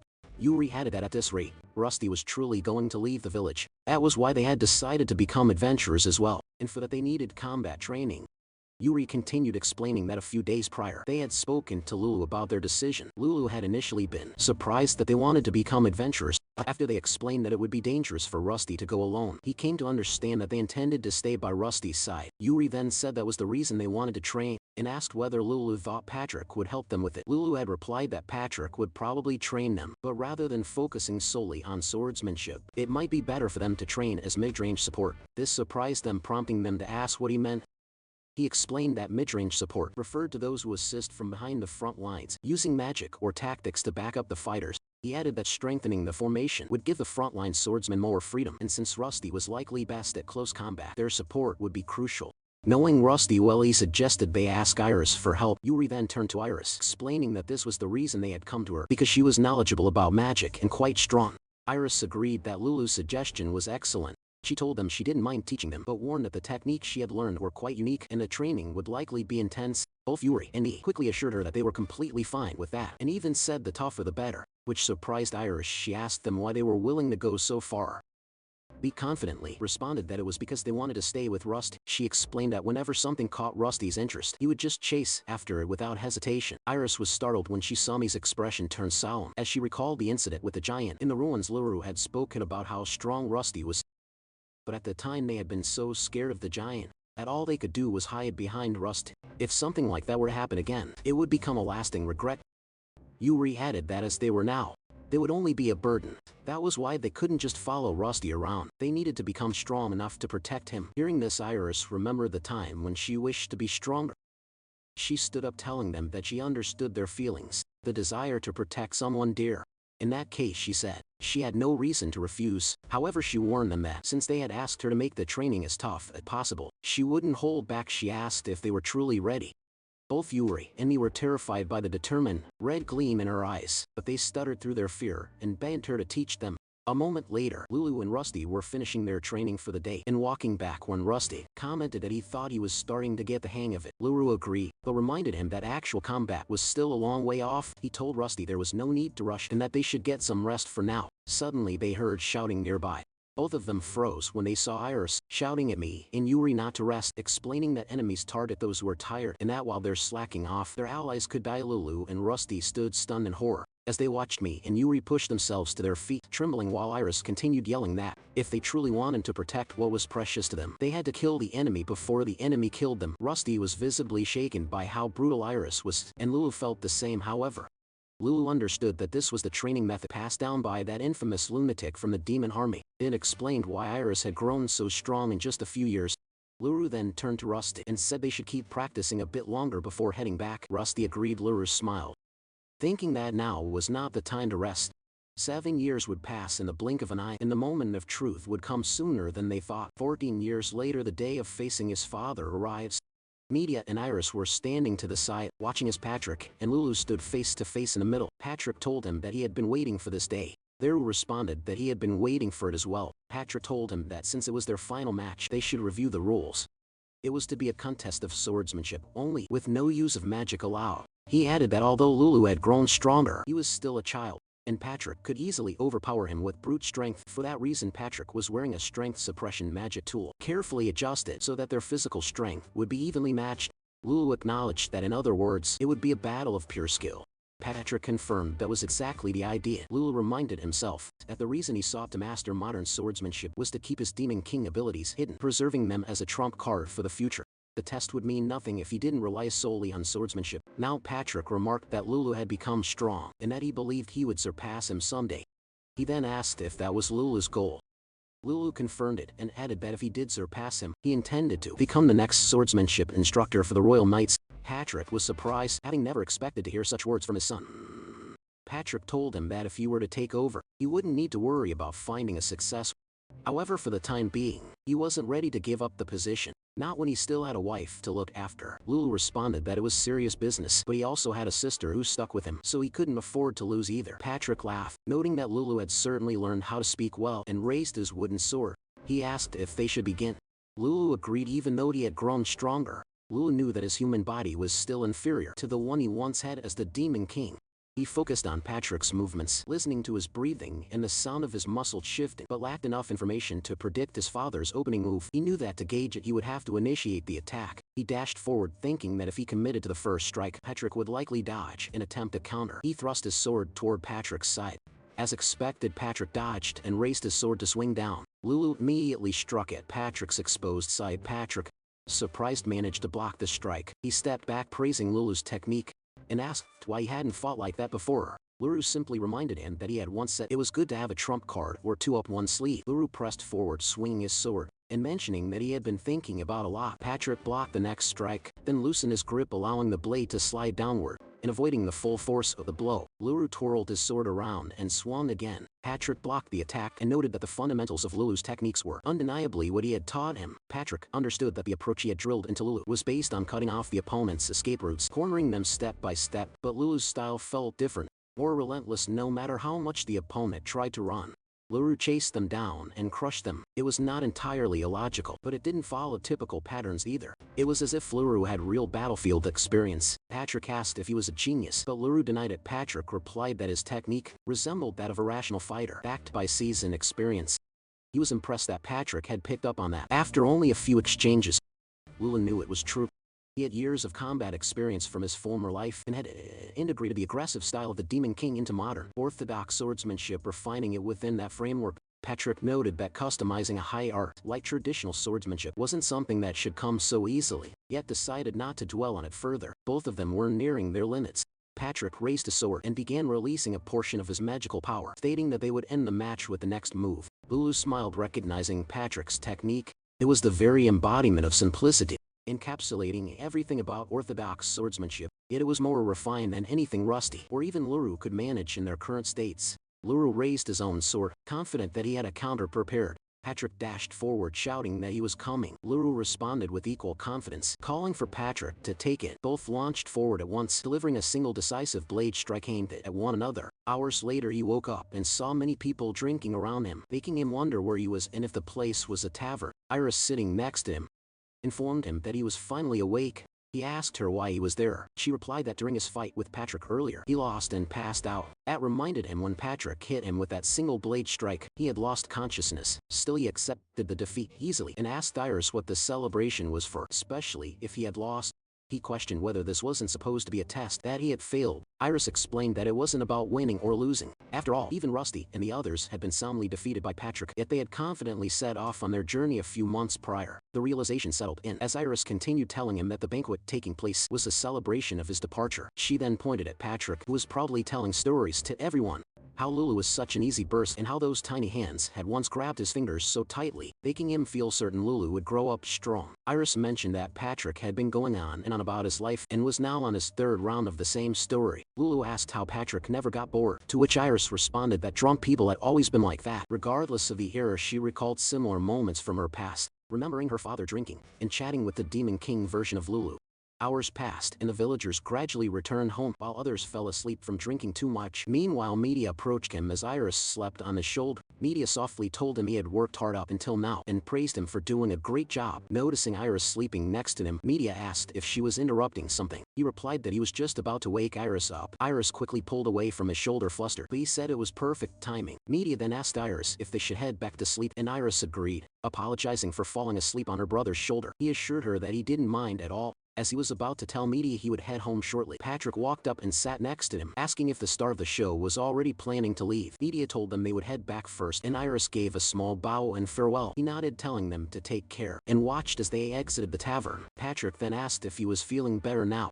He replied that he was fine, though he had been hoping to earn an unquestionable victory and pass the test, which left Patrick momentarily speechless. Patrick asked why he didn't fight seriously, catching him off guard. But when Patrick saw his reaction, he laughed heartily, saying he was only joking and that there was no need to look so shocked. Luru told Patrick not to say strange things so suddenly, and Patrick, still chuckling, agreed. And Patrick asked if he was right in thinking that Luru couldn't fight seriously because he was determined to keep certain things hidden. Luru looked at him, wondering just how much Patrick had figured out. He apologized and explained that he never intended to keep it a secret forever. He had simply thought it would be better to save it as a trump card. Patrick admitted that he had taught him the value of having a trump card, but added that he expected Luru to go all out for the final match.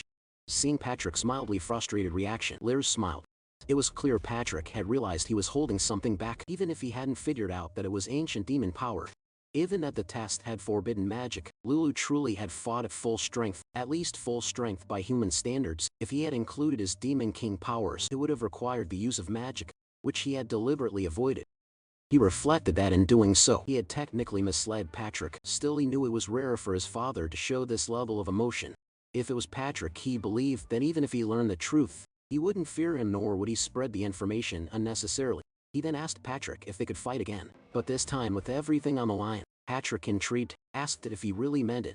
No holding back, Luru nodded and added that if they were to fight, he wanted Patrick to go all out too. Patrick looked confused at first, but then agreed, mentioning that he hadn't held back quite as much as Luru might have thought. During their earlier match, Luru shook his head and clarified that what he meant was for them both to use magic, and to do so without Patrick wearing the strength-suppressing magic tool. Patrick seemed irritated and asked if Luru was mocking him.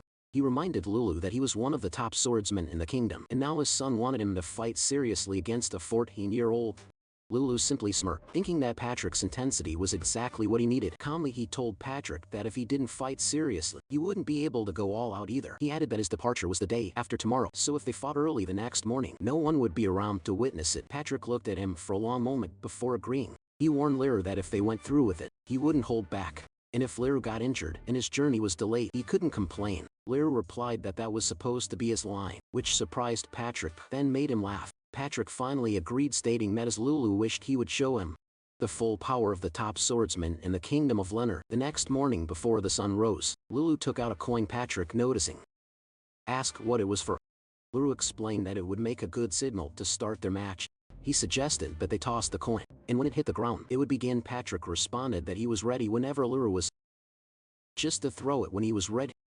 Luru teased him for sounding confident and said he would take him up on the offer. Then Luru released his ancient aura, startling Patrick. Patrick admitted he didn't think Luru was that strong. Luru clarified that he still wasn't at full power. There were parts of his strength he couldn't fully control yet. Patrick raised his sword, saying that he didn't completely understand, but what mattered was that Luru was serious, and it was time. Luru agreed, placed the coin on his thumb, and flicked it high into the air. The coin spun upward, then began its slow descent toward the ground. When the coin hit the ground, both he and Patrick tilted their feet and dashed toward each other, their swords colliding at the center with a sharp clash. Patrick admitted he was surprised, not having expected the gap between them to be so small. Lulu responded that he hadn't expected it either, and acknowledged that he still had a long way to go. Patrick then pushed his sword away, stating that he had planned to end the match with one decisive strike. Lulu was pushed back slightly, creating a gap between them, but he immediately dashed forward again, positioning his sword for a frontal thrust. Patrick noticed his stance and recognized that a thrust was coming. He considered dodging, but quickly realized that even if he did, a follow-up attack would be waiting. He remembered that just yesterday he could have managed it, but today he couldn't keep up with Lulu's speed. That left him with only one viable option to knock the attack aside. Luru in turn was surprised by Patrick's positioning. He was impressed that Patrick intended to block the attack head-on. Knowing that slowing down would give Patrick an opening to exploit, he decided to take a gamble. He committed to the thrust, but Patrick swung his sword down hard, deflecting Luru's weapon to the side. Patrick, believing the match was over, excitedly declared victor, but then to his shock, he saw Luru holding a second sword, one wrapped in an ancient magical power. Lulu questioned who had said it was over, then swung the blade with force, causing Patrick to collapse. With pride he stated that it seemed he had won. Moments later Lulu walked slowly, carrying Patrick on his back. His entire body ached. He realized that since childhood, he had gradually increased the amount of magic he could use, but Patrick had been unexpectedly strong to keep up. He had pushed his magic several levels beyond what his body was accustomed to, and now he was paying the price in severe muscle pain. He asked himself whether he would always have to endure this kind of backlash just to expand his magical capacity. Reflecting on it, he thought about the heroes of history, humans who had overcome their own magical limits time and again to defeat the strongest demons. Their efforts, he realized, were truly extraordinary, and it made him aspire to fight at that same level someday. As he returned, Iris greeted them and asked how the fight had gone. He assumed that Iris had already sensed the magic he used, but he simply told her that he won. It hadn't been a flawless victory, he admitted, but if they fought again, he was confident he would win without a doubt. He added that Patrick had been far stronger than he had expected, which surprised Iris. She remarked that it was rare for him to openly praise someone he had fought, and asked whether Patrick was truly that skilled. He confirmed that he was, and added that depending on the equipment, if Patrick had been born in that era, he might have been a match for Bacchus. That stunned Iris, as it meant Patrick was on the level of her original father. Just then Patrick stirred and asked where he was. Lulu replied that they were back in the village. Patrick, recognizing the setting, acknowledged his loss. Patrick slowly climbed down from Lulu's back, remarking that he had always believed the world was vast, but he never expected his first defeat in ages to come from his own son. As Patrick struggled to move, Lulu supported him, warning him not to push too hard. It was clear Patrick had used more magic than he thought. Patrick then asked Iris if she had noticed anything. Iris replied that she had seen them leave early in the morning and had waited at the village entrance for their return. Patrick asked if she truly knew how strong Lyra was, and she explained that when Lyra rescued her from the ruins, she had seen a glimpse of that strength. Patrick reassured, said that with the two of them together, he no longer worried about them becoming adventurers. But he reminded them that there would be times when strength alone wasn't enough to resolve a situation. When those moments came, they should never hesitate to rely on others, people like him, Meaty, Bran, or anyone they could trust. He asked if they understood. Lulu reflected that if strength alone could solve everything, then teaming up with a hero would have been sufficient. But the world didn't work that way. He nodded, assuring Patrick that he understood and would keep the advice in mind. Patrick smiled gently at them and turned to walk ahead, reminding them that it was time to head home and begin packing for the journey. Lulu and Iris exchanged with a knowing look and smile. They then followed Patrick to head home. The next day a carriage was waiting at the entrance to the village. The villagers had gathered to see them off, standing alongside their parents. Media watching the moment told them that it was finally time to set off. The villagers told them that they weren't going off to war or anything, and they were sure news about them would spread quickly. After all, they were Patrick's disciples. Media, smiling warmly, said she had never been too worried about them, but her eyes welled up with tears. As she added that both of them had grown into such fine individuals, she hugged him tightly and told him not to do anything too reckless and to take good care of each other. He responded with a calm assurance, promising that they would be fine. Media then embraced Iris, telling her that if anything happened, she should feel free to come back anytime.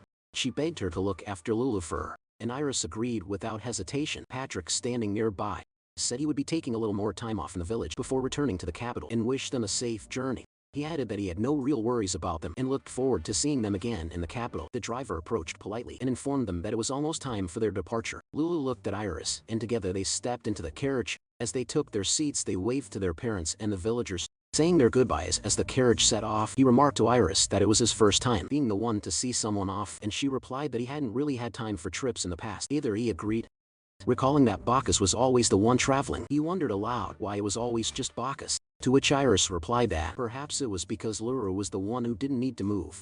She then asked if they could go over the route again, and he explained that their first stop would be the capital. They would pass through a few villages on the way, and there was a larger town made stop in about midway. He estimated it would take about a week to reach the capital. She asked if she was right in thinking that once they arrived, they would register as adventurers.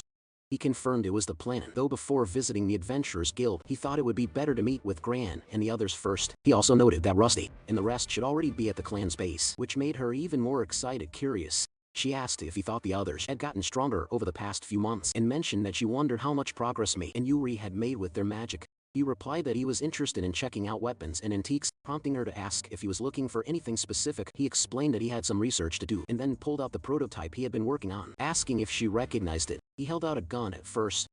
She identified it as a magic cannon, but upon realizing its portability, she correctly named it a Magivist or magic gun, a magical weapon designed for those without magical power. He told her she was right and explained that he had repurposed parts from a magical machine he had found in some ruins. Then he handed her another gun and asked if she knew about it. She studied it and asked if it was a magic gun, noting that it looked like a completed prototype but with a different structure and material than usual. He clarified that he didn't make that one. It had been acquired by Yumi's from a traveling merchant. That surprised her. She realized that meant someone else had created the weapon, even in a time when people could barely operate magic machines.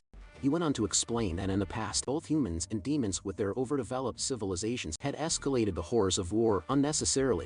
That was why he believed technology should be developed for daily use rather than conflict. Yet here they were, still discovering powerful weapons even he didn't fully understand. He added that if such technology were to be monopolized by a single nation, it would be disastrous. Iris understood what he meant and concluded that was why he was researching it. He told her that many mysteries still surrounded the device and asked her to try activating it as a test. She was confused, but agreed. She poured some of her magic into the gun, but it didn't activate. She reported that although she felt her magic being drained, the weapon still wouldn't work. That meant it wasn't broken. It simply wouldn't respond. Lulu noted that even Iris couldn't activate it and admitted that despite dismantling and studying it, he still didn't understand how it worked. He sighed, saying they had only just left the village and were already facing a significant challenge. Iris, laughing gently, told him that he seemed to be enjoying himself. He looked at her in confusion. She explained that he had always liked solving mysteries, reminding him of the time when Bacchus's secret alcohol stash disappeared, and Lulu had gleefully tracked down the culprit. Embarrassed, he admitted he couldn't believe she still remembered that. As he turned to look out the window, he asked her what Bacchus had done after he died. She said she didn't know after he passed. She had left her father's side and traveled on her own. He said he understood, but she apologized and told him that she didn't think Bacchus had died. She explained that Bacchus was the kind of man who wouldn't die, even if someone tried to kill him. He laughed, understanding what she meant, and agreed, though he knew there was no way to confirm it now. Still, he hoped that when Bacchus's final moments came, they would be peaceful. Hours later, the driver called out and asked if they were awake. He informed them that they would be stopping in the next town for the night and advised them to prepare. Lulu replied that he understood. Iris, excited, pointed out the window and urged him to look. Peering outside, he saw the towering walls and spires of the fortress city of Final. Iris was amazed to see such a large town and he told her that it was the first city of that size he had seen since reincarnating. As they approached the gate, a guard stopped them and asked for their travel pass. The driver handed it over, and after checking the guard, verified it and welcomed them to the fortress city of Final. He smiled at the guard, who responded with a thumbs up, which he returned. He then asked Iris if she was enjoying herself, and she happily responded that she was. A few minutes later they arrived at their inn, and he was impressed to see that it was much nicer than he had expected. The driver mentioned that he had heard the food there was supposed to be excellent and said he would leave their luggage at the front. He agreed, but noted that it was still a bit early for dinner. He then asked Iris if she would like to explore until dinner time, and she said she would love to. The driver warned them that it might be dangerous to go out alone, especially as children, but he responded that they were planning to become adventurers. He assured the driver that their skills were good enough that even their father acknowledged them, so they would be fine. The driver understood and agreed, reminding them that they would be leaving early the next morning and to make sure they were ready. He confirmed that he understood. Iris then suggested they get going, and the two of them headed out into the street. She excitedly pointed at the cute little trinkets and the delicious-looking food. As she looked around with bright eyes, she remarked that the city seemed to have everything, and that walking through it felt like being in a peaceful, normal town. He agreed and explained to her that the fortress city designation was just a remnant from the past. Now it was merely a trade hub. He added that the city had originally been built as a buffer to protect the capital from monsters, but ever since an ancient dragon had taken up residence in the mountains, nearby monsters had stayed away. Iris smiled upon hearing that and said that the mention of an ancient dragon brought back memories. She recalled that dragons were said to be the biggest, smartest, and strongest of all monsters. He asked if she had ever seen one before, and she replied that she had seen a few times. She then asked if he thought they existed in that era too, and he said he was sure they still did. As they continued walking and talking, Iris accidentally bumped into someone. When the child reached for her bag, she quickly noticed and slapped the child's hand away. The kid fled at high speed, and he calmly commented that there was again the unchanging gap between the rich and the poor. Iris nodded in agreement. He then reflected with a tinge of sadness that wars left behind many orphans and impoverished people, and while they had tried to help as much as they could, it was never enough. He recalled that the church had also been very active in supporting orphans. Back then Iris agreed, but noted that many of those saved ended up becoming devout followers or soldiers sent to the front lines. He admitted that the church's intentions may have been questionable, but in many cases it was probably better than dying in the streets. It was a difficult judgment to make. He added that the church had been a strong presence back then, and that hearing its name felt nostalgic. However, religious groups in their current time seemed like completely different organizations. Iris asked why the church of that earlier time no longer existed in their era, and he responded that it was a mystery. He went on to explain that the organization, once called the church, preached salvation through heroes and had a slogan about eradicating demons. He speculated that perhaps it had vanished alongside the ancient demons, or that something had happened when the heroes' faction split. All he was certain of was that they would need to investigate further to find out. As they spoke, he suddenly noticed a church-like building ahead of him and asked what it was. Iris, clearly intrigued, suggested they check it out, and he agreed, just as curious as she was. They headed toward the church and quietly stepped inside. Walking down the central aisle, they reached the heart of the sanctuary. Iris suddenly froze in shock as her eyes fell on the statue at the front. He looked up as well and was equally stunned to see the statue of Bacchus standing before them. A moment later, Iris asked him if he was feeling calm now. He replied that he was and apologized to her, admitting that he couldn't believe he was the one who lost his composure. He asked if she was okay, and she calmly responded that while she had been startled, it was her father after all. Nothing surprised her when it came to him. He was impressed by her reaction and how well she understood her father. He then wondered aloud why Bacchus would be made into a statue, but Iris said she couldn't think of a reason. She added that while Bacchus had his amusing moments, he wasn't exactly the type to be worshipped. He found that observation a little too accurate, and knew that if Bacchus had heard it, he might have actually cried. Curious, he asked if she knew what had happened to Bacchus after the war. She replied that she didn't, and guessed he had just continued fighting somewhere else. He realized that didn't give him much to go on, but then noticed someone approaching. It was a girl carrying a massive sword. She spotted them, gently set the sword on the ground, and slowly pulled down her hood, revealing golden hair and blue eyes. He noted her beauty, but was puzzled to see a priest from that sect, and even more confused by the unnecessarily heavy sword she carried. The girl asked if they needed assistance. He told her it wasn't so much trouble, but admitted that it was his first time entering a church and that his village didn't have places like it, so he felt a little out of place. He asked who she was, and she introduced herself as a missionary priest of the Yin faith, traveling to rural villages to spread their teachings. When she asked about them, he explained that they were headed to the capital, and had only stopped by the church by coincidence. She smiled and remarked that perhaps their meeting there was fated. He then pointed to the statue and asked who it was, admitting that he had been curious. She answered that it was Apostle Bacchus, one of the saviors who rescued the world from chaos. In the teachings of the Yin faith, Bacchus was venerated as one of their saints. Both he and Iris were shocked and could hardly believe what they were hearing. Iris whispered that she could almost boil tea with the shock, and he whispered back that he felt the same way. He asked the priestess what it meant that Bacchus had saved the world from chaos. She said it was a long story and asked if they would like to hear it. They both agreed. Once they were seated, the priestess began to recount a passage from the myths of the End faith, dating back over 3,000 years. According to the story, humans had once been at war with a race known as the Ancient Demons. The leader of humanity, the hero, had traveled with two companions, the mage and the sword master, to defeat the strongest of the demons, the Demon King. He was startled by this part of the tale.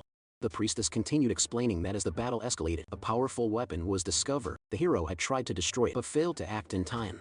Just as everything seemed lost, Bacchus appeared and began fighting alongside the hero. She added that Bacchus continued to support him and thus was venerated as a saint, at least according to the legend. He found it hard to believe that Bacchus had been on the side of the hero. Curious, he asked the priestess if there was supposed to be a saintess among the hero's companions. She appeared surprised but then composed herself and said there was no record of such a person. She asked where he had heard that, and he replied that he must have confused it with another story. She accepted the explanation, saying that it happened sometimes, and concluded the tale of Bacchus. She then welcomed them to join in prayer if they wished. The priestess approached Bacchus's statue and offered a prayer, asking for his blessing to guide the world and the two of them on their journey. Afterwards she looked at them and said she would leave them now. He thanked her for explaining everything. She picked up the sword and walked away with it. He then asked Iris what she thought about it. She said it was a strange story and guessed that history simply hadn't been passed down correctly. He agreed, acknowledging that after thousands of years, such distortion was probably inevitable. Still, something about it didn't sit right with him. He told Iris they wouldn't figure it out by staying there and suggested they return to the inn. She agreed, mentioning that she was getting hungry. He looked at Bacchus's statue and said that if Bacchus were there, he'd probably remind them not to forget the booze. Meanwhile, in the forest, the priestess was sitting beside a bonfire when a sword commented that the two kids seemed interesting. She agreed, noting that they said they were heading to the capital, and that they were complete opposites. The sword remarked that she was truly something else and could have stayed in the capital. She responded that it was exactly why she left. There was something she needed to find. The sword asked what it was, but she said it already knew and told it to quit teasing her. The sword asked if she couldn't at least humor it a little, since talking was one of the few pleasures it had left. She reminded the sword that it had brought this on itself and added that for now she supposed she could stick around. The next day, Iris and Lulu were back in the carriage continuing their journey. Iris mentioned that in the end, the statue and the myth at the church only deepened the mysteries surrounding his father. She noted that no one knew how much of it was true, but even hearing those stories felt like a small victory. He reflected not only on the details about Bacchus but also the absence of the saintess, and the strange mention of a mysterious weapon. He also found the priestess herself to be rather unusual. His thoughts were interrupted when Iris called out to him, excitedly urging him to look outside. He glanced through the window and was amazed to see that they had finally arrived at the capital. Deserto, he asked Iris if he was right in thinking that everyone was waiting there, to which she replied yes and said she couldn't wait to meet them. However, the driver appeared confused when he saw a line of carriages at the entrance and commented that it looked unusually crowded that day. He wondered if something was going on. The driver then called out to a lady walking past and asked if she had a moment. The lady irritably glanced back and asked what was going on. He was excited to see that she was an adventurer and wondered if all of them were as strong as they looked. The driver stepped down from the horse and asked the lady what was happening, given how crowded it was. She replied that there was an event at the plaza the following day. A dissection chauffeur defeated fire dragon. The driver was amazed to hear that a fire dragon had been taken down and asked if people in the capital casually did things like that. She clarified that it wasn't common and only top-tier adventurers were capable of such feats. This time it had been two of the most skilled ones.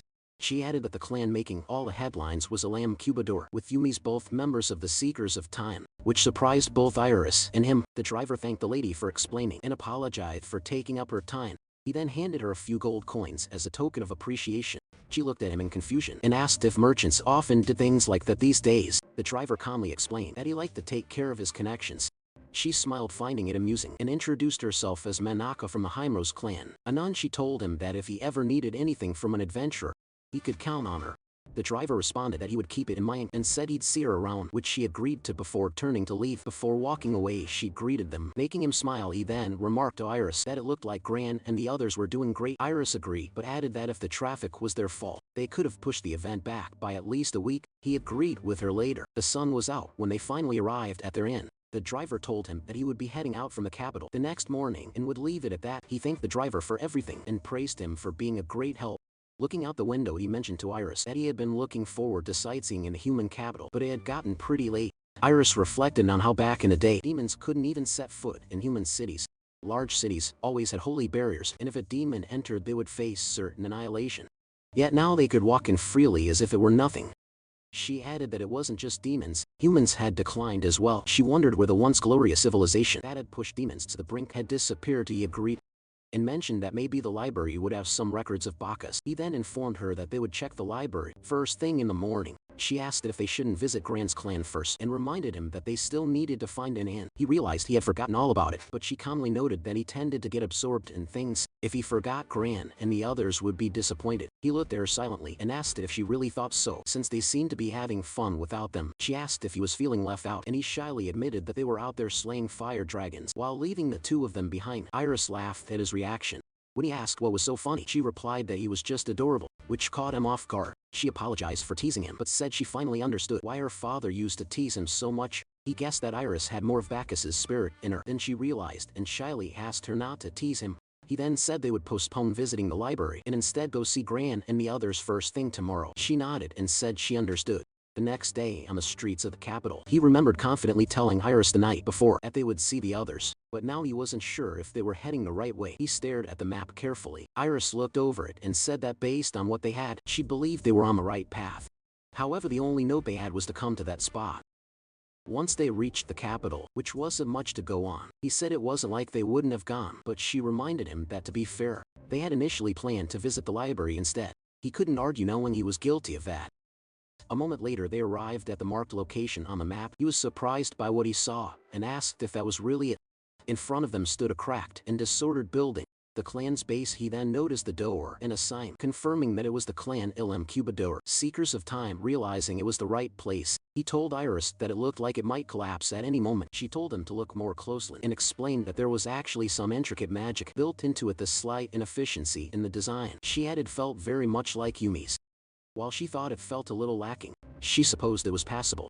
He worriedly asked if it was sturdier than other buildings, hoping that meant it was safe. Deciding to go inside, he knocked on the door and entered. Inside he saw clean tables and a proper bar area, which made him realize that only the outside looked shabby. The first floor resembled a tavern. A woman came down the stairs, noticing customers, and asked who they were. He wondered if she was part of the clan, and explained that Gran and the others had invited them. After introducing themselves, the woman recognized the names and introduced herself as Chiffon. She explained that she stayed there to keep watch and run the tavern. He reached out to greet Chiffon properly, thinking she seemed a bit scatterbrained and wondering if she could really handle being the one left in charge. As she shook his hand, his stomach growled in hunger. Embarrassed, he apologized and explained that they hadn't eaten lunch yet because they had been trying to find the place. She responded that they must be really hungry and said she would whip something up right away, inviting them to sit wherever they liked.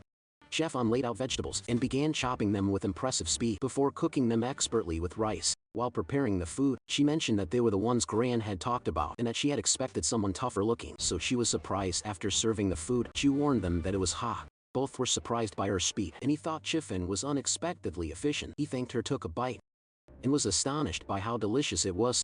He asked what the dish was, and she calmly replied that it was all made with basic, everyday ingredients. He couldn't believe she had made something so good from such normal components, and thought that Gran had definitely found a great addition to the team. Chiffon then apologized, explaining that Gran and Rusty weren't there at the moment. Gran was busy preparing for the Fire Dragon dissection show, and Rusty was out on a mission somewhere far away. Normally, she said, everyone would be eating lunch together around that time. He replied that it was fine. They had arrived earlier than planned. Javon commented that their timing might actually be perfect. She took their empty plates and told them that since the tavern was closed for the day, they should all go watch the show together. It would be fun to check it out. Iris agreed excitedly and said they definitely should. Suddenly Javon appeared at the entrance without them noticing and waved energetically, urging them to follow her. She warned that if they didn't hurry, the show might start without them. He remarked to Iris that Chiffon was unexpectedly skilled and asked when she had even gotten to the entrance. Iris replied that at the very least, Chiffon was stronger than Rusty. Still, he couldn't get over how Chiffon didn't look it at all. A few minutes later, they arrived at the plaza and saw a swarm of people lining up. Iris commented on how crowded it was. Chiffon explained that dragons were rare enough to see, and witnessing one being dissected was even rarer. She added excitedly that tickets cost 3 silver coins each and had completely sold out, meaning the clan had made a fortune. He was surprised to hear that the tickets had sold out and reminded Chiffon that they didn't have any. Chiffon pulled out 3 tickets and told them not to worry. Iris was surprised to see that they were VIP seats, each worth a gold coin, which was quite expensive. Jaffon assured them that there was no charge for them. He excitedly thanked her and asked if Gran was the one performing the dissection. Iris also asked if Yumi's would be going on stage. Jaffon explained that Hummus was busy setting up the barriers since dissections could get messy with all the blood. Then, pausing for a moment, she informed them that they were getting close to the plaza. He asked if they were really getting close, noting that he couldn't see anything because of the crowd. Jaffon then grabbed him by the shoulders and lifted him up, asking if he could see now. Shocked, he stammered that he could and confirmed they were definitely close so she could put him down. Chiffon agreed. He was stunned that she lifted him so easily. Chiffon really didn't look like someone capable of that. Minutes later they arrived at the stage and sat in the VIP seats. Noticing that the plaza was completely packed, Chiffon was simply glad they made it in time. She pointed toward the stage and told them to look as it was starting. Gran stepped forward, called out to everyone, and thanked them for coming, prompting loud cheers from the crowd. He said it was time to get started and signaled to his assistant. The helper removed the cloth covering the platform. As Gran announced that the fire dragon they would be dissecting was right there, he explained that while lesser dragons were normally no larger than a human child, this one was a whopping 50 meters long. Gran then proudly raised his sword and declared that it was time to begin the fire dragon dissection show. The crowd erupted in cheers for Gran as he shouted that the fire dragon dismantling show was about to begin. He apologized for the wait and signaled that it was finally time. Curious, he asked Chaffin how they managed to bring in such a massive fire dragon. Chaffin replied that they had used spatial storage and explained that a trading company in the royal capital owned a large-scale version. He leaned toward Iris and asked in a whisper if he was right in thinking that nothing of that size existed anymore. Iris whispered back that he was correct, adding that even the military's equipment of that type was long gone. She then showed him her back and explained that her brother-in-law had made it for her in the shape of a pouch. She believed its size would be more than enough for a while. He agreed, mentioning that it would be convenient if it were bigger, but right now they lacked the materials and skills to create one. Gran then announced to the audience that after the dissection, he planned to make dragon stew, so anyone interested in trying it should stay. Without further delay, Gran swung his sword and sliced the dragon's head off in a single motion, stunning the crowd. He noticed how clean the cut was and commented on it. Chiffon explained that the sword was called a katana, a special weapon said to be forged by skilled swordsmiths in the East, who poured all their expertise into each blade. She told them to look closely at the dragon's head, pointing out that the scales were usually too hard to cut cleanly, often leaving visible marks. However, using a katana preserved the integrity of the material, which maintained its value. As dragon blood sprayed from the incision, a magical shield activated in time to catch it, diverting the liquid into a nearby bucket. Iris noticed it and asked Chaffon what the bucket-like item was. Chaffon explained that it was a magical tool, originally designed for water-scarce regions, but adaptable for situations like this. Dragon's blood, she added, was a valuable resource. It served as a potent medicinal ingredient, a flavorful cooking component, and even a catalyst in blacksmithing. She made sure not a single drop was wasted. Gran continued with the dissection, easily slicing beneath the dragon's skin and removing it cleanly. He then carved the meat with precision and smiled. When the task was complete, Gran raised his voice once again to tell the crowd that he had finished, drawing a wave of cheers. He had expected Gran to handle the entire disassembly on his own with ease and was about to ask Chiffon something when he noticed she had disappeared. To his surprise, Chiffon appeared on the stage, announcing to the audience that she would now begin cooking the dragon stew. She proudly declared it her signature dish and told everyone to look forward to it. The audience erupted into cheers once again, and to his further amazement, several men started proposing to Chaffon on the spot, leaving him confused about when that had even happened. Chaffon quickly began the cooking process, expertly chopping the dragon meat into bite-sized pieces, along with vegetables, and placing them into the soup she had already prepared. She stirred the mixture in a massive pot with the help of her assistants. The fragrant aroma of the stew soon filled the plaza. He turned to Iris and commented with excitement that it looked delicious. Iris agreed and wondered aloud if it was free to eat. Before either of them could say more, someone behind them answered that the food was indeed free. Gran appeared from behind and pulled them both into a tight hug, saying that it had been a while. He replied that it was getting hard to breathe and asked Gran to let them go, which Gran did immediately. Apologizing with a laugh, Gran told him he was glad to see them doing well, and he responded that Gran looked great too. He then asked about Yumi's and whether she was not with Gran. Gran explained that Yumi's was still working behind the scenes to maintain the magical barrier, and unlike others, couldn't control it from a distance. He replied that he understood, even as Yumi's elsewhere fumed in frustration, holding the barrier while thinking about how badly she wanted to eat the dragon stew. Iris mentioned to Gran that Mi and Yuri could use magic even when they were somewhat far apart.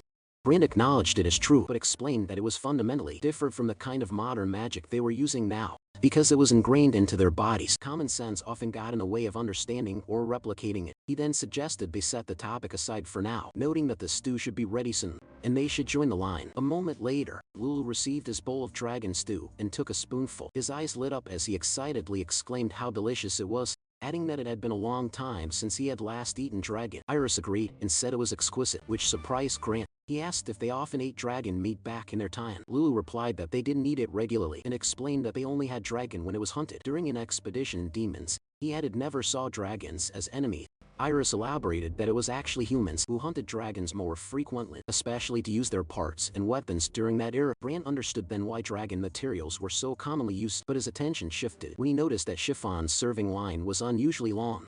He explained to them that the tavern was open to the public and that Chiffon's appearance and cooking skills were well known across the capital. While he was glad business was thriving, he admitted that Chiffon had been complaining about a labor shortage for quite some time. Luru asked why they hadn't hired more help, especially if the business was doing so well. Grant began to answer, but was cut off when Chavan, clearly stressed, shouted at him, asking why he was the only one talking so casually and having fun.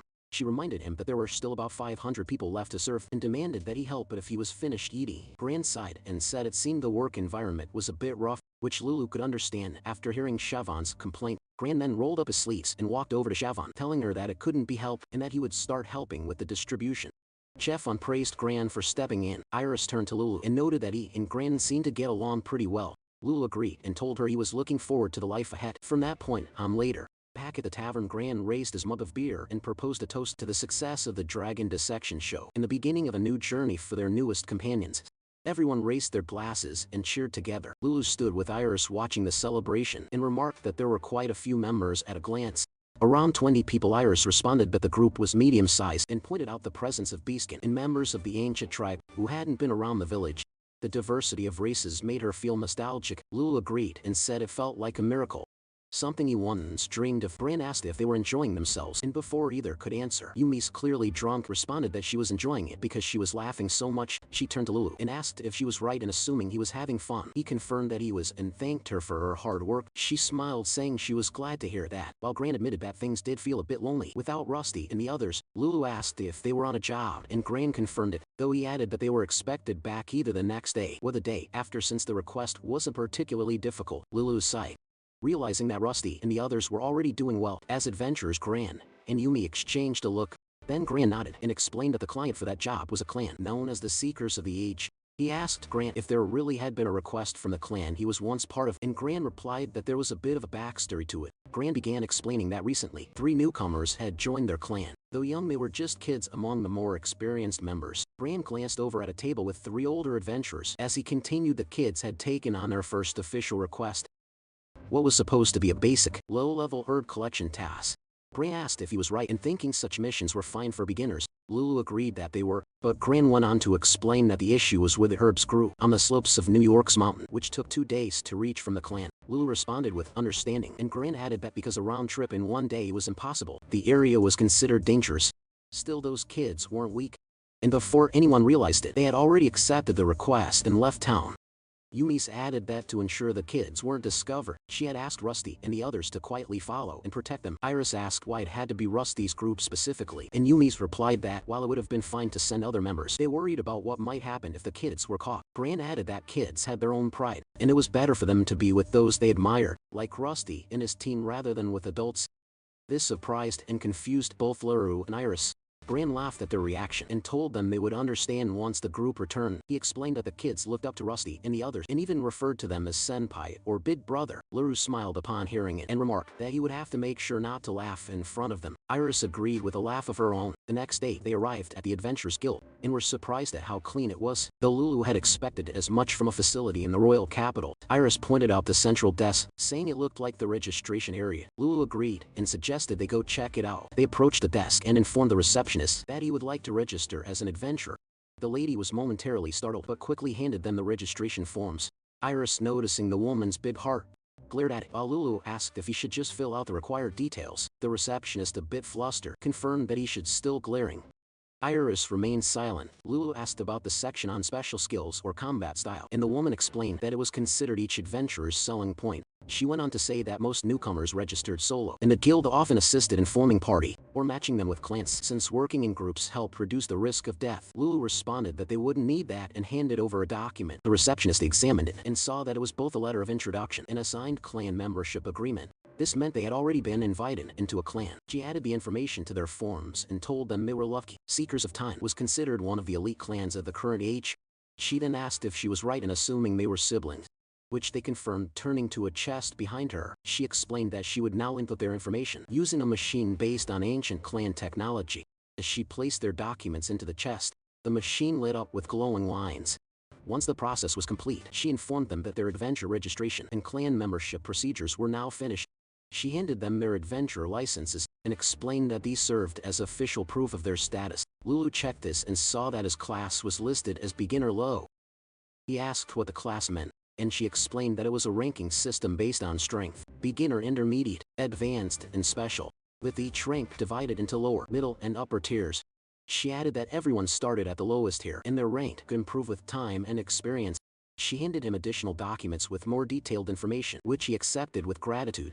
With a bright smile, she congratulated them and said they were officially adventurers.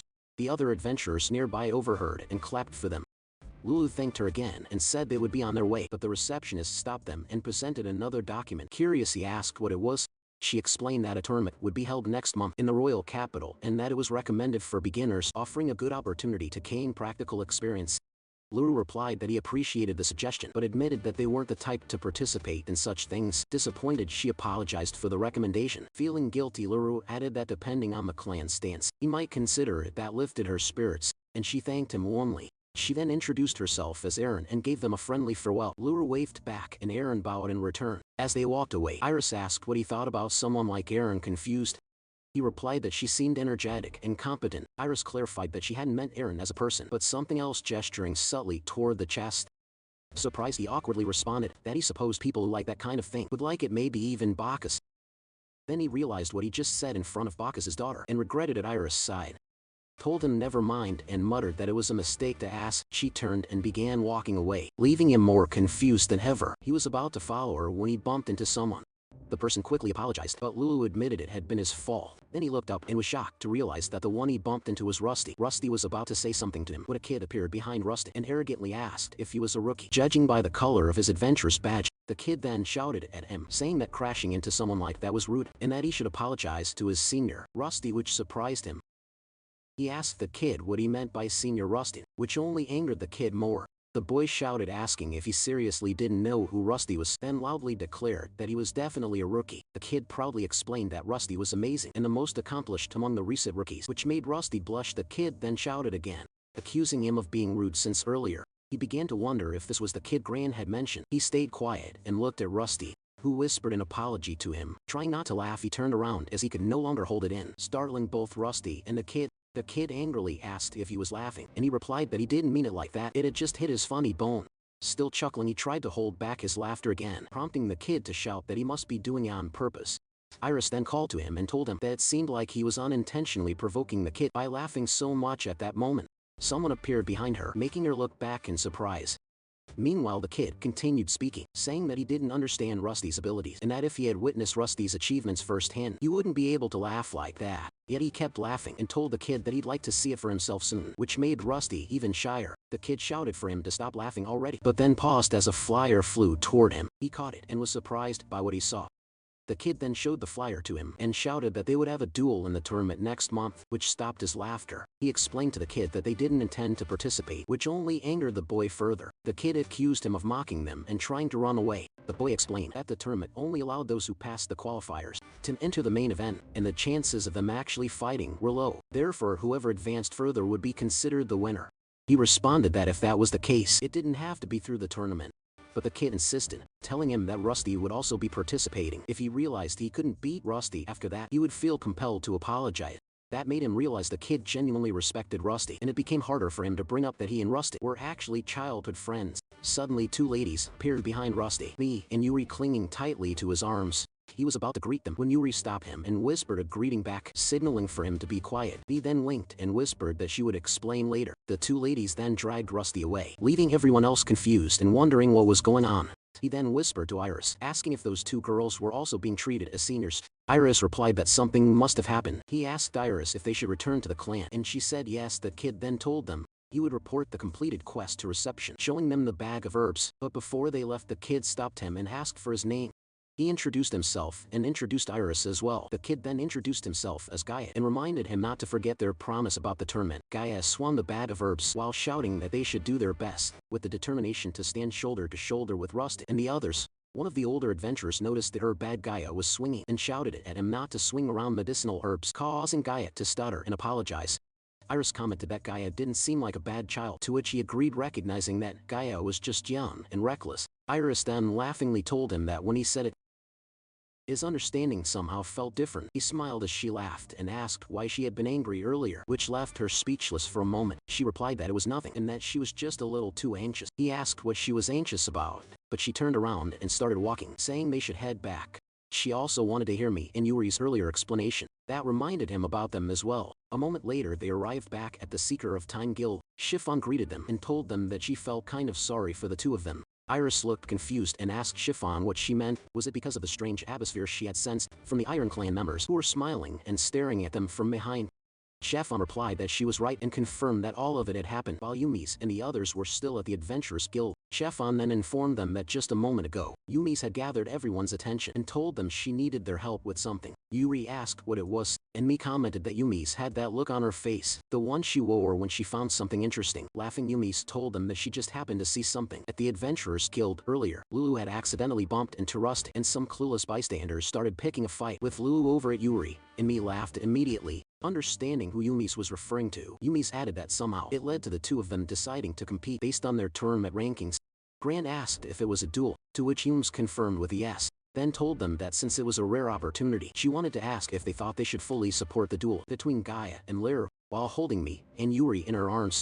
Chiffon then explained that that's how the conversation had gone. He sighed and remarked that Yumi's foolishness was as consistent as ever, but Iris sighed in relief, realizing it wasn't bad news and confirming that the person she saw earlier truly was Yumi. Now it made sense why Mi and Yuri had taken Rusty away. He then asked Chiffon if Gran had agreed to it as well. Chiffon replied that surprisingly, Gran had indeed agreed. She explained that despite everything, Gran and Yumi's got along well, so unless it was something serious, they rarely opposed each other. Chiffon then added that it might be a bit hard to say, but she asked if she was right that they were supposed to start living there today. He confirmed it was true, but warned Chiffon that if she was suggesting they camp out now, it would be a problem. Chiffon assured him she wouldn't say anything that cruel. Rather than staying at the clan's main base, she wondered if they could stay at a different location. She informed them that Yumi's had lived a long life and owned several properties in the royal capital. He responded that he had heard ancient clans that came from the forest often held a lot of wealth, and he didn't mind staying anywhere, as long as they didn't have to camp out. Still, he asked Chiffon why it came to this. Chiffon explained that it was related to what she'd just been talking about. It called for Yumi's full support. Chiffon went on to say that when everyone agreed with Yumi's, she managed to convince them that this kind of opportunity doesn't come often. She wanted Gaia and the others to challenge it strictly as fellow beginner adventurers. That's why she was wondering if it would be possible to keep the fact that Lulu and Iris were mentors to Rusty and the others a secret from Gaia and his group. Chiffon concluded by saying that that was all. Iris responded that she understood. If they stayed at the clan's main base, their identity would be discovered immediately. Chiffon agreed and assured them that Yumi said she would stop the plan if either of them refused. He admitted that it did feel a bit like they were deceiving Gaia and that it was in somewhat poor taste, but having rivals might push Gaia to train harder. He guessed it could just be a small surprise in the end. He then mentioned that their clan affiliation had already been registered, but Chiffon told him that since the tournament didn't specifically ask about clan affiliation, as long as he didn't bring it up, it would be fine. She asked if he was going to hide it and enter, and he replied that it didn't seem like there would be any issues. Chiffon then asked Iris what she thought. Iris said she had no objection, then whispered to Chiffon that being together with her dear brother was perfect. Chiffon was thrilled by the comment and told Iris she understood, which caused Iris to panic and signal Chiffon to be quiet. Chiffon then handed them a map to their accommodation. He accepted it, thanked her, and said they would head over right away. He asked if Yumi's wasn't around, and Chiffon replied that Yumi's was quite busy today, but said she'd come by later once things had settled down. He acknowledged that he understood. He then asked Iris if they should go, and she replied yes. They thanked Chiffon for the meal before leaving, and Chiffon waved goodbye, reminding them to take care. Once they had left the guild, Yumi looked up and said they had already gone, asking if it was okay to come down now. Gran and Yumi descended. Gran sighed in relief that things had gone well, while Yumi thanked Chiffon for her efforts and asked for some juice. Chiffon slammed a glass of juice down in front of them and glared at them angrily.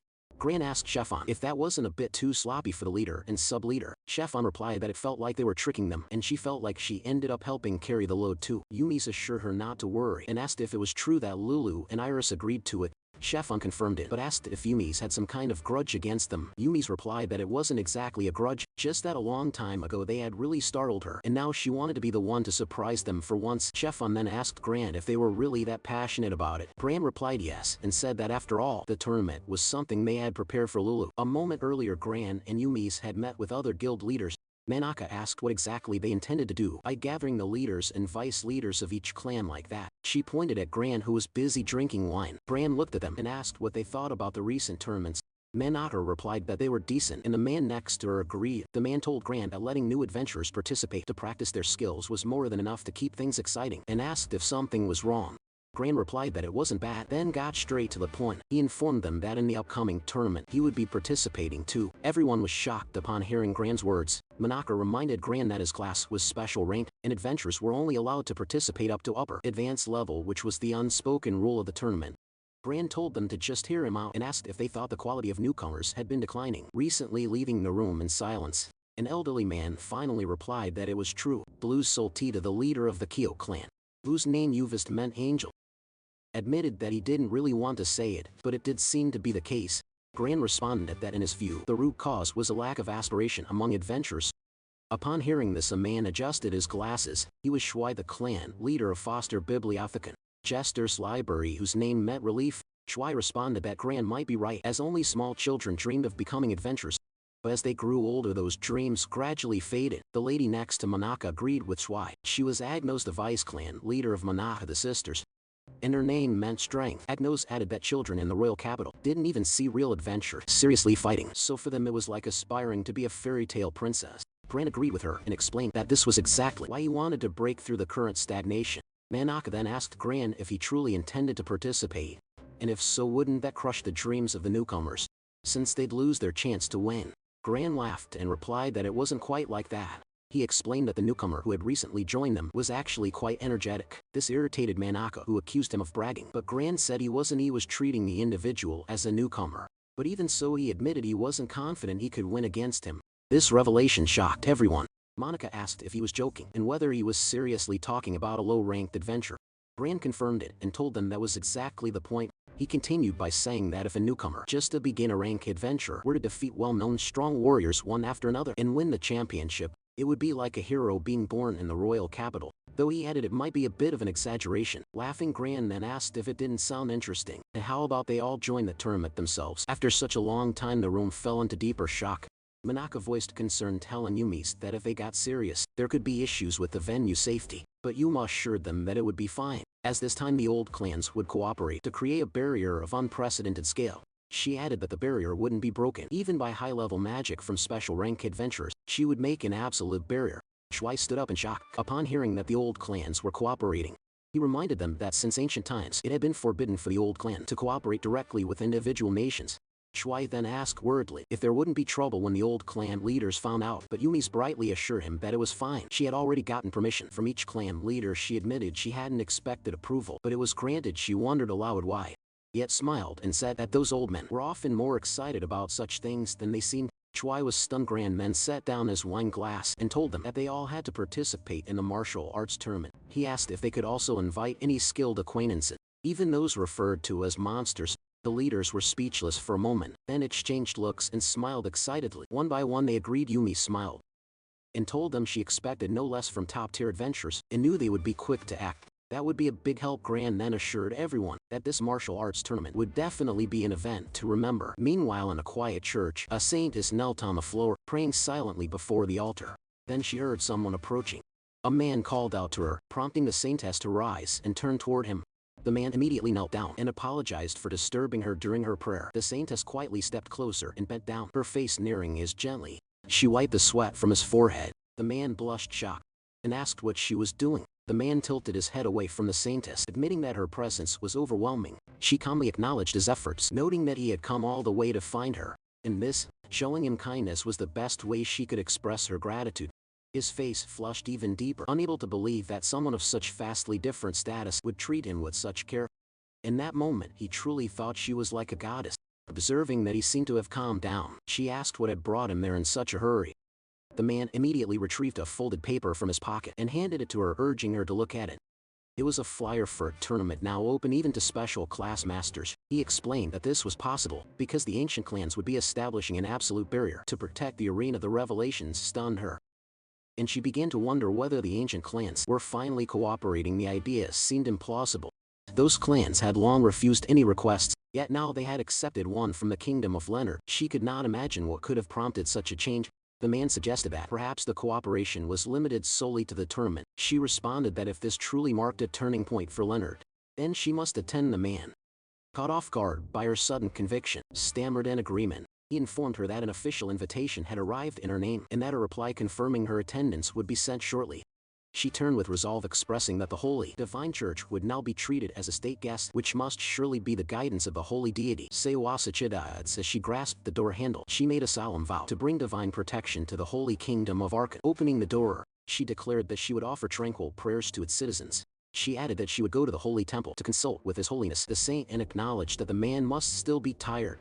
She advised him to rest for a while, bringing tears to his eyes as he thanked her quietly. As he stood in awe, a warm blue light emerged from her body as she cast a blessing, its purpose to bring rightful light to a world that had lost its way. The light formed wings upon her back. Before departing, she informed the man of her leave and ascended swiftly into the air. The man remained in place, mesmerized by a small glowing feather that floated down before him. Recognizing it as part of the saintess's wings, he clutched it tightly to his chest. Elsewhere, Lulu envisioned himself once again as the Demon King. Walking a familiar path, he knew that if he continued forward, there might be no return. At that moment, Bacchus appeared behind him and called out. Luru, surprised, questioned why he was there, but Bacchus casually responded, noting that it was quite the greeting. He stated his intention clearly. He had come to fight by Luru's side. Luru acknowledged Bacchus not only as a subordinate but as his one and only friend, someone blessed by the spirit of fire and marked by rare red hair among demons. Still, he insisted that the confrontation ahead was not something Bacchus or anyone else could face. The reason was a woman, an anomaly among humans. He could not identify her origin and wondered if she was what people called the will of the gods. Yet as someone capable of standing before her, he felt he had been born for this role. Their powers mirrored each other like two sides of the same coin. The battle between them was inevitable. He urged Bacchus to return to his post, stating that his involvement would be futile. Bacchus shouted in frustration, arguing that standing against the woman did not mean instant death. If he could endure even briefly, he could be of help. Luru conceded that if it were only the saintess, there might be hope. But now her guard had also received divine blessings. Clad in armor brimming with holy energy, he placed a firm hand on Bacchus's shoulder, acknowledging that it might be difficult to understand, but pleading for his trust. Bacchus was ready to argue but recognized that Luru's mind was made up. With a curse and a heavy heart, he warned Luru not to dare die. Luru smiled at his friend's words and turned back toward the path, stating that he could not afford to lose. A sudden light struck Lulu's eyes. He awoke blinking in confusion, only to see Iris drawing back the window curtains and greeting him with a warm smile. He returned Iris's greeting, then asked if it wasn't a bit too early. Shielding his eyes from the bright morning light, Iris sighed and noted that human bodies were inconvenient in that way. Still, she reminded him that they were scheduled to take on a request with Gaia and the others first thing that morning. He responded that she should wake him at that time, which immediately made him remember their conversation from the previous night, specifically when Gaia had arrived at their room. He had apologized to Gao for making him come all that way, but Gao, holding a bag of vegetables, replied that it was no problem. When asked about the vegetables, Gaia explained that they were a farewell gift from his mentor. He guessed aloud that Gaia must have been scolded. He then told Gaia that he appreciated the gift, but questioned whether it was really okay. He assured Gaia that simply teaching them how to accept requests would be more than enough. Gaia insisted he not hold back. Despite not being from the same clan, he was still a senior. Gaia then asked if they were unaffiliated and had no one else to rely on. He went on to explain that his party had just taken on their first request recently, and that he had joined his parents on their missions several times. Now it was his turn to teach them the basics of being adventurers. That made him realize he may have underestimated Gaia by worrying too much from the beginning. He knew it was true that Gaia's parents were accomplished adventurers and had passed down a lot of knowledge. Briefly, he thanked Gaia and told him he was counting on him. Gaia then shifted the topic to the next day's plan. He excitedly proposed that they accept a quest first thing in the morning, complete it, and return the same day. It struck him as a very adventurer-like mindset. They agreed on the plan and shook hands, finalizing their mission for the following day. Back in the prison, they made their way down to the kitchen. He reflected on the promise he had made with Gaia and remembered that as a demon, he could once go 3 days without sleep, but now in a human body that was no longer possible. His thoughts were interrupted as Gaia raised a hand to get his attention and called him over. Gaia informed him that they were waiting, and as he approached, he greeted the group. One of the girls apologized for bothering him so early in the morning, and introduced herself as Yu, a magician and member of a cat-like beast race. The other girl introduced herself as Shalika, the healer. She noted that even though Gaia might have caused some trouble, he had made breakfast and she apologized for that as well. He smiled, realizing how different both girls were compared to Gaia still. With a swordsman, a magician, and a healer, it made for a well-balanced party composition. Iris explained that the ingredients for the meal were what they had received the day before, and she hoped it suited everyone's tastes. Gaia immediately asked for a second serving, having already finished his food, which embarrassed the two girls sitting next to him. Yu stopped Gaia, pointing out that it was rude, and reminding him that he had been scolded for that kind of behavior. She also reminded him that the vegetables were given as an apology in the first place, which caused Gaia to blush and whisper to her not to say it aloud. Yu shouted that as adventurers, if they couldn't manage their hunger properly, they wouldn't be able to complete their quests. Shalika tried to calm them both down as their friendly bickering escalated, causing Am and Iris to laugh. He thought to himself that they had never had such a lively breakfast before. A few minutes later, with breakfast finished, Gaia announced that it was about time to head to the Adventurers Guild. Iris stopped them for a moment, saying she had prepared bento boxes for everyone and also had wrapping materials if needed. The three younger adventurers opened their bento boxes and were amazed by the food inside. When they didn't immediately respond, Iris worried aloud whether they found it unnecessary. Gaia quickly assured her that it was truly appreciated and he hadn't expected her to prepare so much. Yu apologized for the disturbance, while Shalika offered a graceful thank you, making Iris feel relieved. She then handed Lulu's portion to him and he thanked her for preparing it. Upon opening it, he noticed that each sandwich was designed to taste good. Even when cold, he admired her thoughtfulness and apologized for making her go to such lengths. She disagreed, saying she might have made a little too much after all. She added the way to the heart is through the stomach. Something that left him confused. Gaia called out to them, reminding everyone that it was time to get going. Iris responded that she understood, then turned to him and said they should leave. He agreed immediately, knowing that this would be their first official job as adventurers. A short while later, they arrived at the Adventurers Guild and approached the request board. However, there were already many young adventurers crowded around, trying to get quests. He asked Gaia if he was right in thinking it was unusually crowded, but Gaia had already disappeared. He looked ahead and saw Gaia and the others sprinting toward the request board. Iris pointed out that they had already gone ahead, and he asked if they weren't supposed to be teaching the younger ones the rules of being adventurers. Watching the scene unfold, he saw the kids snatching quest papers from one another. He remarked to Iris that it looked like an actual brawl, and despite the early hour, the atmosphere was intense. At that moment, someone approached them from behind and remarked that this kind of chaos was typical among beginners. He turned around and was surprised to see Rusty, accompanied by Yuri and me. He glanced back and noticed that Gaia and the others were no longer nearby.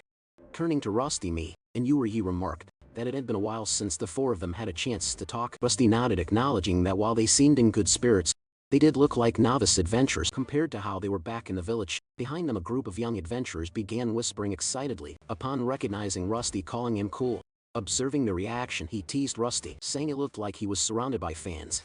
Rusty, clearly embarrassed, tried to hide his face and urged him to stop. Finding the attention a bit too much, he found it all nostalgic and, remembering something they had mentioned earlier, asked if it was really true that only novice adventurers behave that way. Me explained that as beginners, most requests were simple day trips. Starting early increased the success rate and allowed them to return before sunset. She pointed at the kids arguing over a single quest, noting that situations like that didn't happen too often. Curious, he asked if there was no sense of compromise among them. Yuri replied that such values typically develop after advancing to higher range. She added that quarreling was actually an important experience. Adventuring often followed a first-come, first-served rule, so learning restraint while the risks were still low was a critical lesson. He was left speechless by the practicality of it, but understood that even after just a few months apart, the three had grown tremendously. He whispered to Iris whether it was normal for children to grow that fast. Iris whispered back, reassuring him not to be discouraged, since demons naturally matured faster than humans. He agreed, though still surprised. Turning back to Rusty, he commented that by the way they spoke, it no longer seemed like they were novice adventurers. Rusty confirmed that they had recently advanced to lower level, intermediate rank, meaning they were now officially recognized as full-fledged adventurers. Amazed, he expressed admiration, while Iris mentioned how hard they had been working since leaving the village. The three looked slightly shy at the praise. Rusty recalled that when they had left the village, they had participated in a mock battle and had been thoroughly beaten by a master, but thanks to that experience, they managed to survive and learn. Suddenly, Gaia returned and called out to Lulu and Iris, asking why they weren't following. He then spotted Rusty and looked surprised, but quickly pushed aside his fan-like admiration to inform them that they needed to take a request immediately. Without hesitation, I grabbed both of their hands and dragged them toward the board, apologizing to Rusty for the abrupt exit. Watching them go, Rusty told me and Yuri that he would have liked to join Leru and the others if it were up to him. He reminded him that it was impossible now, as they were under direct orders from the chief. Yuri agreed, reassuring Rusty that Iris and Lulu would catch up in no time and they could take on a request together. Rusty nodded and said that after spending a few months on the field, he had come to realize that Lulu and Iris couldn't even be compared to most top-ranked adventurers. He added that he couldn't wait to see the expressions on Gaia and the others' faces when they finally understood just who their mentors were. At the request board, he noticed that there were more people than expected, and everyone seemed eager to take on a quest. He raised his voice to ask Gaia what kind of request they should go for. Gaia replied with enthusiasm that a herb gathering day trip would be best. They quickly spotted the herb gathering quest in the center of the board. With just a glance to each other as a signal, they sprinted forward, swiftly weaving through the crowd of children. They reached the board, grabbing the quest and scooping up Yu and Shalika in the process. Their first mission as a group had succeeded. They gently sat down the dizzy girls, and he asked Gaia if everything was really okay. Gaia admitted that he wasn't great at dealing with situations like that. Looking down at the quest paper in his hand, Lulu thought about how that explained why Gaia hadn't been able to grab the first request by word of mouth. But this time it seemed there was nothing to worry about. A moment later they arrived at the forest and began gathering herbs. He explained to the group that the goal of the quest was to collect large amounts of starvine, a herb used in healing potions. Despite their efforts, it still felt like they hadn't gathered enough. Gaia reminded him that it was their first request, and completing simple tasks like this was the first step to becoming full-fledged adventurers. The reminder surprised him, but he agreed and said they would push themselves further. Iris eagerly agreed as well, and Gaia smiled at their enthusiasm. Iris glanced at the baskets and noticed that the two girls had already filled theirs. Yu commented that the three of them were quite capable, while Shalika added that they had helped their parents a lot in the past, so they would likely get the hang of things quickly. He admitted to himself that it was probably just a matter of getting used to it. Still, he couldn't relate. He had once delegated such tasks to subordinates as a demon king. Iris remarked that she too found it difficult to keep up due to her lack of experience, having been a noble and a servant to the demon king. But both of them remained determined to gather more herbs and complete their quests successfully. Hours passed and eventually everyone's bags were full of herbs. Gaia looked astonished, realizing that Luru and Iris had ended up collecting almost twice as much as he and his team had. Luru humbly responded that it was thanks to having good mentors. Gaia proudly agreed, but then Iris called out to him in a worried voice, pointing ahead in front of them. Someone had collapsed on the ground. The trio were horrified as they saw a person and a dog lying motionless on the ground. They questioned whether the two were dead, but he immediately rushed over to check. After a quick examination, he confirmed that they were both alive, just sleeping, which made Gaia sigh in relief. He pointed out that it was getting dark and leaving them there would be dangerous, so he offered to carry them. He asked Gaia if he could place them on his back, and Gaia agreed. Iris turned to the girls and suggested they carry the dog, to which Yu nodded. As Shalika and Gaia approached the woman to lift her, she suddenly sat up and stood with surprising speed, startling both of them. He simply wondered how she was moving so abruptly after lying there. The woman tilted her head and began following a scent, prompting Gaia to ask if someone was chasing her. She came to a stop at Iris's back. Iris asked what she wanted, and the woman appeared to recall something. She reached into the back and pulled out the leftover bento Iris had packed, explaining that she had placed it there just in case the initial food supply wasn't enough. Iris asked the woman if she would like to eat it, and the woman hesitantly asked if it was truly alright and if it was being given to her. Iris turned to confirm, and he agreed. The woman then bowed respectfully toward the meal before beginning to eat with great appetite. He noticed how voraciously she ate, and Iris remarked that the woman seemed incredibly hungry. Just then, the dog's paw lightly struck the woman's leg as it growled softly. Understanding her pet's intention, the woman asked Iris if she could give some food to her child as well. Iris nodded and assured her that it was fine as long as the food was suitable. The woman split the sandwich with the dog, explaining that the dog was a little special. A minute later, she finished eating and thanked them for the hearty meal, which the dog also seemed to approve of. He asked the woman who she was. She replied that her nickname was Kikayo and her real name was Asajiri Kyoka. She introduced her dog as Fuka, specifying that she was female. He observed that Fuka was clearly a smart dog and said he would prefer to call her Kikayo. Noting that lingering in that spot would be dangerous, he asked what she planned to do as they were heading back to the capital. Kikayo eagerly raised her hand, stating that they would like to accompany them and hoped to be introduced to an inn. He smiled, feeling somewhat deflated, but also recognizing the inexplicable and irresistible aura surrounding Kikayo.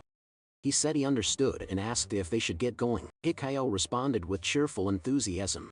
A short time later, they arrived back in the capital and went straight to the inn. However, the receptionist regretfully informed them that all rooms were fully booked. Kikayo looked devastated, having pinned her hopes on that one last option. She expressed disbelief and sadness, saying that it had been their final chance since other inns were also full. Feeling bad for her, he explained that they had taken longer than expected to submit the medicinal herbs, which was why they were late, and that Gaia and the others had already returned. Kiki assured him that it was fine, as it had been her choice to tag along. Besides, being turned away from ends was a common experience for them. He offered her a stay at their place as long as it was okay with her. Kiki's mood brightened instantly. She asked if he truly meant it, and he replied that they were also just borrowing the place and there were extra rooms available.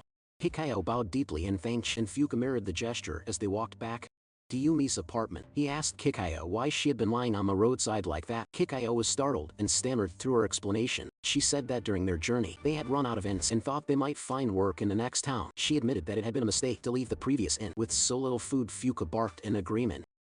Iris realized that Kikayo had been traveling alone and asked where she came from since she didn't seem local.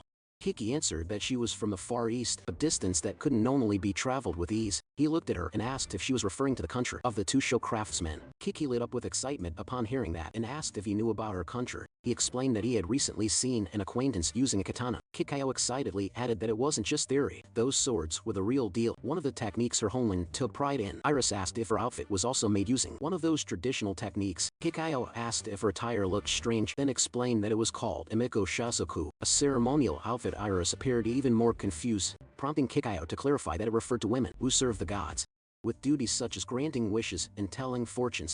He deduced that Kikayo was a shrine maiden, though she didn't give off a sacred impression. He stared at her closely, prompting Kikayo to ask if she looked unlike a typical shrine maiden. She admitted that the genuine ones had an air of mystique, while she was more of a subordinate. He agreed and jokingly remarked that someone like that wouldn't collapse from hunger. Kiki was startled and shouted that it was a harsh comment. She then walked ahead at a quick pace, saying she understood how the world worked, causing both Iris and Em to giggle at her reaction. The next morning inside Yumi's apartment, Kikayo was in tears of joy as she experienced a warm bed and a delicious breakfast. She declared that it was humanity's ultimate pleasure, then asked if they were planning to order any drinks. He replied that they weren't and noted that the doctors had the day off today, so they intended to rest as well. He then asked Kikayo what she planned to do next. Kiki replied that she needed to look for a job, though she hadn't decided on anything specific yet. He acknowledged her situation and followed up by asking why she had started traveling in the first place. Kikayo explained that the reason she was traveling was because the high priestess, her parent and guardian, had instructed her to travel west. The priestess had told her that her training was lacking and that she needed to become more independent. Kikayo in turn had shouted back her intention to leave, snatched various supplies from the shrine, and declared she wouldn't be returning for a while. Her sudden outburst left them both speechless, simply staring at her. He quietly mentioned to Iris that sounded like Kikayo had run off. Iris confirmed that she surely did. This made Kikayo even more irritated as she shouted at them, demanding to know why they were reacting that way. She emphasized that she had been completely serious, but he only smiled in his thoughts. He reflected on the idea of breaking free from one's standing, social status, and expectations in the modern world. Neither he nor Iris had ever considered defying those constraints to live according to their desires. Now he was starting to understand that living freely wasn't necessarily a bad thing. He guessed Kikayo must be a free-spirited person, one who was loved by others, and found himself feeling a bit envious of her way of life. He then told Kikayo that if she was looking for work, he had a recommendation for her. A short while later they arrived at the place, and Kikayo asked if she would be working there. He explained that it was a tavern managed by the clan, and a friend of his was currently looking for a waitress. If she was interested, he could introduce her. Kikayo considered it for a moment, and he became hesitant, recalling how tough the tavern could be. People often quit quickly due to the demanding environment. He warned her that adventurers frequented the place, and if she felt uncertain, she didn't have to accept the job. But Kikayo responded with enthusiasm, declaring confidently that she would do it and prove she could handle the work. She added that if she could survive the strictness of the high priestess, no job would be too hard. 2 weeks later, inside the Seekers of Time Guild Tavern, he sat at a table, eating and thinking that it had been a while since he last visited. He wondered how Kikayo was doing. His answer came immediately as he saw her trip while holding a tray of food. Chiffon, visibly furious, called out her name. After seeing the mess, Chiffon, her tone sharp, asked Kikayo what she was doing, and Kikayo could only stammer an apology. Chiffon began scolding her loudly, and he realized that Kikayo was as chaotic as ever. Hearing laughter beside her, she turned her head. She found Fuka proudly holding a tray of drinks. Fuka gave her a teasing look, which irritated Kikayo even more. She shouted at the dog, asking if it was mocking her. He, watching the scene unfold, wasn't even surprised to see Kikayo fighting with her pet. He recalled the day he had first introduced her to Chiffon. Kikayo had been hired almost instantly, her cuteness winning her points right away. But once she started working, she gave customers the wrong orders, moved far too slowly, tripped over seemingly nothing, and broke multiple plates. Eventually Chiffon snapped. no longer able to remain forgiving. Smiling through her anger, Chiffon asked Kikayo if she should just fire her. Kikayo had immediately clung to Chiffon's dress, begging for mercy and explaining that without the job, she'd have no food tomorrow. Chiffon had been about to lose her patience completely when Fuka gently tapped her paw on Chiffon's dress and let out a soft whine, pleading on Kikayo's behalf. Moved by the dog's effort, Chiffon melted, hugging Fuka tightly and telling Kikayo that she'd be forgiven. Just this once, Kikayo was immensely grateful, and Lulu realized then that with Fuka's help, Kikayo had managed to keep her job. Unlike Kikayo, Fuka didn't make mistakes with orders, and unsurprisingly her salary was higher. He sighed to himself, thinking that as the one who introduced Kikayo, he should probably take some responsibility. Chiffon overheard and agreed, stating that if things continued at that rate, all the plates in the shop might end up broken. In his defense, he pointed out that Kikayo was becoming popular in her own unique way. Chiffon admitted defeat and agreed, though reluctantly. She added that she wanted to thank him for something else, but before she could finish, a commotion drew both their attention. A drunk man was grabbing one of the maids by the arm, commenting on her appearance and suggesting they go somewhere after work. The maid pulled away and told him to let go, but the man became more aggressive, gripping her arm tightly and asking who she thought she was. The maid cried out in pain. Lulu stood up immediately, noting to Chiffon that someone seemed far too drunk for that time of day. Chiffon replied that while such behavior wasn't uncommon at night, seeing it during the day was unacceptable. He was about to ask what she meant when Kikayo suddenly sprinted past them. She grabbed the man's arm and with surprising strength tripped him, slamming him hard onto the floor. Lulu was shocked, staring at the scene in disbelief. Kikayo had pinned the man in an instant. He wondered if it had been some kind of Eastern martial art. Judging from her precise movements, it wasn't brute force. She clearly understood how the human body worked. Kikayo scolded the man, stating firmly that he couldn't do things people didn't like. She then flicked his forehead and ordered him to apologize. The man, realizing everyone in the tavern was watching, immediately offered a sincere apology to the maid. He explained that he had simply been frustrated from work. The maid, a bit shaken, admitted she had gotten carried away too. Kiki smiled and said she thought things were fine now. Watching the whole event unfold, Lulu told Chiffon that he had no idea Kiki could fight like that, and that she had a strange way of making people feel at ease. Chiffon admitted she had been surprised too. Apart from Kikayo, none of the staff there could handle such situation, so having someone act as a bodyguard was actually helpful. Chiffon then thanked him, saying he'd been a great help. Though he still didn't feel entirely at ease with the praise, he expressed appreciation for her words. Just then Chiffon smirked, remembering something, and asked if she was right in thinking he had a date with Iris. That day he asked Chiffon what she meant by calling it a date, when he and Iris were just heading to the blacksmith together. Chiffon responded playfully, asking if it wasn't fine to call it that, a sibling date after all. He ignored her teasing and asked how she even knew about it. Chiffon smiled knowingly and explained that he was underestimating the information network of a tavern. She then asked if he was right in thinking that he and Iris were meeting outside. He awkwardly admitted that early that morning, Iris had pushed him out of the apartment and told him to have breakfast at the tavern before coming over. For some reason, he'd been abruptly tossed out.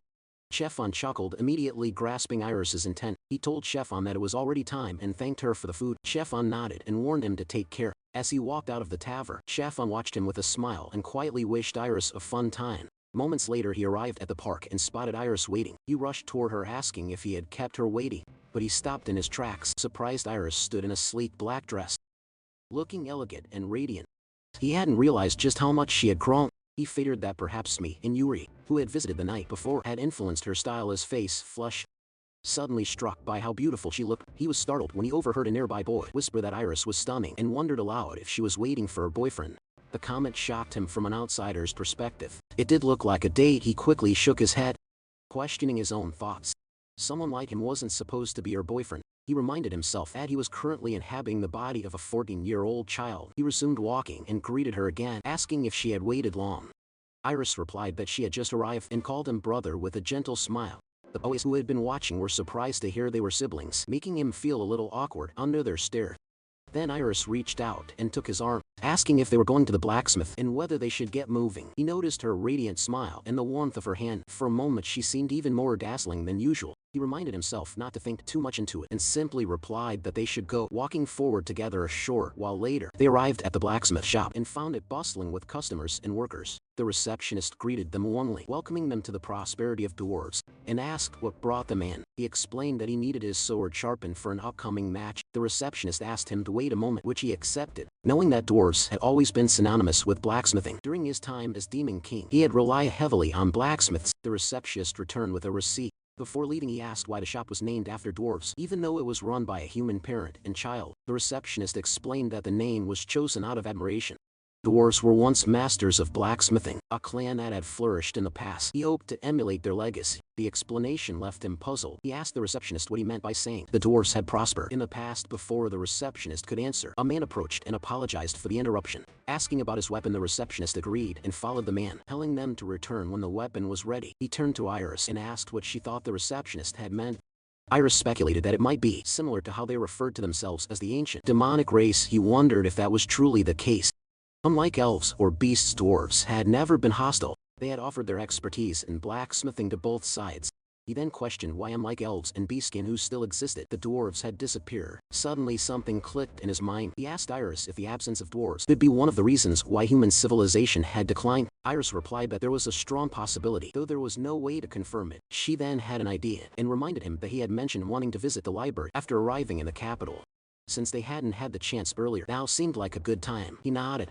Thinking there might be new information about the ancient demon tribe, he asked if they should begin a more serious search. They soon arrived at the royal library. Hours passed as they combed through book after book, but found little new information. He eventually noted that he actually knew more about the ancient demon tribe than most. The only new insight he had discovered was that, after a certain point in time, both the dwarves and the goblins had mysteriously vanished. Now neither race could be found. It was all he had. There were theories, but no confirmed facts. He understood that little was known about what had happened after the war with the human race. Iris commented that, given how much they had researched without finding results, the only remaining option might be to explore ruins. She asked if he truly believed there was nothing left. He responded that a great nation must have left something behind. He couldn't accept that not a single historical record had survived. Then an idea struck him. In times like this, he reasoned the best thing to do was to ask a professional. They approached the librarian and asked if there were any more detailed historical records available. The librarian replied that everything viewable was already in the public collection. Still, he pressed, asking if there were any places similar to this that held deeper archives. He mentioned that as a royal librarian, she might know more. The librarian replied that while she hadn't seen them herself, she had heard of ancient texts stored in the restricted library within the royal palace. Perhaps the national librarian would know more about them. He asked the librarian again, this time in disbelief, to confirm if ancient books were truly stored in the forbidden archives of the royal palace. She replied that yes, such records did exist, but clarified that they were strictly off-limits, making it impossible for anyone to read them. Realizing these were government-sealed books, he suspected that they likely contained historical truths too dangerous or controversial to be made public. Still, he knew he couldn't just give up there. He briefly considered whether he should sneak into the castle to take a look, but quickly stopped himself. His father worked for the government, and doing something reckless like that could end up causing unnecessary trouble for him. Turning back to the librarian, he asked if there was any legitimate way to gain access. She paused and thought, then remembered the upcoming tournament. The winner of the tournament would be granted the right to make a request directly to the king. She told him that if he wanted, that might be his opportunity. He simply responded that he would win. Iris, surprised by his instant confidence, remarked that he was fast with that decision, leaving the librarian speechless as she stared at them. Turning around with a sigh, the librarian silently muttered to herself that they were a dumb couple. He assumed she was probably thinking he didn't stand a chance. Iris then added that if her dear brother was going to win, she supposed she would settle for second place. As they exited the library, Iris pointed out that they hadn't found any concrete information, but he disagreed. In his mind, they had stumbled upon an unexpected lead. He asked who would have thought that the tournament came with a prize like that. Thanking her for spending the day with him, she replied that she hadn't done much, but then hesitantly wondered what he thought of her outfit that day. She recalled the conversation from the previous night. Me and Yuri had asked her whether Lulu really only saw her as a little sister. They had shown her the elegant black dress and encouraged her to wear it for what they jokingly called a date. Iris objected, pointing out that they were only going to the blacksmith and that showing up dressed like that would seem strange, but Me had enthusiastically told her not to worry. Lulu might not even notice. Yuri agreed, adding that Lulu was completely oblivious to those things, reminding her how he hadn't noticed even when she wore a ribbon. Feeling their words were harsh, she had hesitated, but they persuaded her, saying that if she looked more mature, even Lulu might finally notice. That hope had stayed with her. Now standing next to him, she sadly realized that Lulu hadn't said a single word about her dress. She felt hurt, though not surprised. She knew that even if Lulu had noticed, he probably wouldn't have said anything. Still, she wished he would. Just a little, even a small acknowledgement would have meant something. Her thoughts were interrupted when she spotted a pot of beautiful flowers nearby. He noticed that she was looking at a marguerite flower and asked if she wanted one. Caught off guard, she quickly said no, explaining that she had just been admiring it and didn't know why, but for some reason, she had never been drawn to flowers like that before. Even she was a little surprised. Quietly, he looked at her, then picked up the flower and told her to wait a moment. Walking away, he went to buy it. Panicked, she tried to stop him, flustered by his sudden action, but he ignored her and completed the purchase. When he returned, she quickly pretended to be looking at the other flowers to hide her flustered expression. He handed the flower to her and told her that since she had been looking out for him for the past 7 years, he simply wanted to thank her, and if she didn't mind, she should take it. She stood frozen, overwhelmed by the gesture. She couldn't believe it. Ever since she was a child, she had always been the one receiving, never imagining a future like this would come. Silently, she accepted the flower and thanked him with sincerity. He panicked when he saw her hugging the flower close and warned her that her clothes might get dirty if she held it like that. Tears formed in her eyes, not from sadness, but from quiet happiness. She knew that Lulu still saw her as a child, but even so, just being by his side like this was enough for her. She apologized for being dramatic and explained that she was just genuinely happy. She promised that she would take good care of the flower and hoped that these peaceful days would never come to an end. He had expected many people in the streets. It was, after all, the day of the tournament in the royal capital, the greatest form of entertainment in the region. Iris, clearly excited, pointed out that it was only the opening ceremony, and yet the crowd was already buzzing. He responded that it was a massive event, drawing participants even from overseas, so it made sense that so many had gathered to witness it. Still, his attention was elsewhere. Iris commented that if the Demon Nation had hosted a tournament like this in the past, she would have loved to see it. But his focus was on how nearly everyone around them was too busy staring at her. He was then caught off guard when a white carriage passed by. The murmuring of the crowd followed, some wondering aloud if it belonged to a noble. One man called out to his friend, asking if that wasn't the saint's carriage. Both he and Iris were stunned. Whispers quickly spread among the crowd, speculating whether the holy nation of Arca had sent someone, and whether this year's honored guest was from the sacred theocracy. Excitement rippled as people spoke of the Holy Emperor's possible arrival and the opportunity to see the saintess in person. He and Iris were left speechless. Breaking the silence, Iris asked if the title saint brought back memories. He admitted that it did, but clarified that the saint, despite her abnormality, had still been human. There was no way she could have lived until now. It had to be someone new. However, Iris didn't seem reassured. She stopped walking, a sudden thought surfacing in her mind. She asked whether it was possible that the saint had been reborn too, just like him. The suggestion surprised him. After a pause, he admitted that it was indeed possible. If he could be reincarnated, there was no reason the saintess couldn't be. The thought unsettled him. If the woman before them was truly the same saint from their past, then Iris was in far more danger than he was. He warned her that should it turn out to be her, she should run. The moment she realized it, he would either hold the saintess back or take her down. Iris was shaken. The overwhelming aura radiating from him in that moment reminded her that though he kept his power hidden most of the time, he had never truly changed. She felt the same force she once knew, a presence so immense and commanding that it nearly brought her to her knees. The very embodiment of a king who ruled through magic. He gently patted her head and reassured her. If it was just one saint, he said, he could handle it, so she didn't need to worry. She looked up and saw his warm smile and, stammering, agreed with him. A moment later, they arrived at the venue for the opening ceremony. Iris observed that a few attendees looked like participants, though not many seemed to pose a real challenge. She accidentally said it aloud, drawing the ire of nearby contestants. He reminded her that Gran had already warned them, fighting outside the tournament grounds would result in disqualification. With a teasing tone, he asked why she was provoking others. Embarrassed, Iris quickly covered her mouth and apologized. She explained that she hadn't realized she was speaking her thoughts and blushed in embarrassment. He smiled to himself, recognizing that Iris was more fired up than usual at her core. She was still a battle-hardened demon. At this rate, he figured, Iris might be his toughest opponent in the entire tournament. Once everyone was seated, the host thanked the audience for their patience and announced the opening of the grandest event in the kingdom. The crowd erupted in excitement. The host then informed everyone that the king would now deliver the opening address and asked for silence. The king introduced himself as Griffith Lan Leonard, monarch of the kingdom of Leonard. He began by remarking that it was a perfect, cloudless day for such an occasion. Lulu quietly commented that Griffith had a reputation as a wise king, which Iris agreed with. She asked if it was true that Griffith would grant a wish to the tournament winner. Lulu confirmed it and said that was all the more reason to give their best effort. Griffith continued, explaining that the tournament would last for about a week, made possible through the efforts of many. He expressed special thanks to the elder of the ancient clan, Elder Lodos, for setting up the barrier. Lodos stepped forward and thanked Griffith respectfully before introducing himself as an elder of the ancient clan. He told the crowd that taking part in setting up the venue would be a lifelong memory for him. Lulu listened carefully, wondering if Lodos knew Yumi's. He guessed that Lodos had lived much longer than he appeared. Lodos clarified that their clan had long been forbidden from directly aiding any nation. The absolute barrier they had created would be dismantled immediately after the tournament, and they would not be providing any further magical knowledge to the Leonard Kingdom. He assured the public that their role was only to prepare the stage. It was the warriors gathered there who would bring the true excitement. He encouraged everyone to enjoy the next week together before stepping down from the stage. As Lotus exited, the audience applauded. But just before he disappeared from sight, Luru noticed him glancing directly in his direction. Confused, he wondered aloud if the elder had looked at him specifically. Iris glanced toward Lotus but said she hadn't noticed anything unusual. Luru wondered if he had imagined it.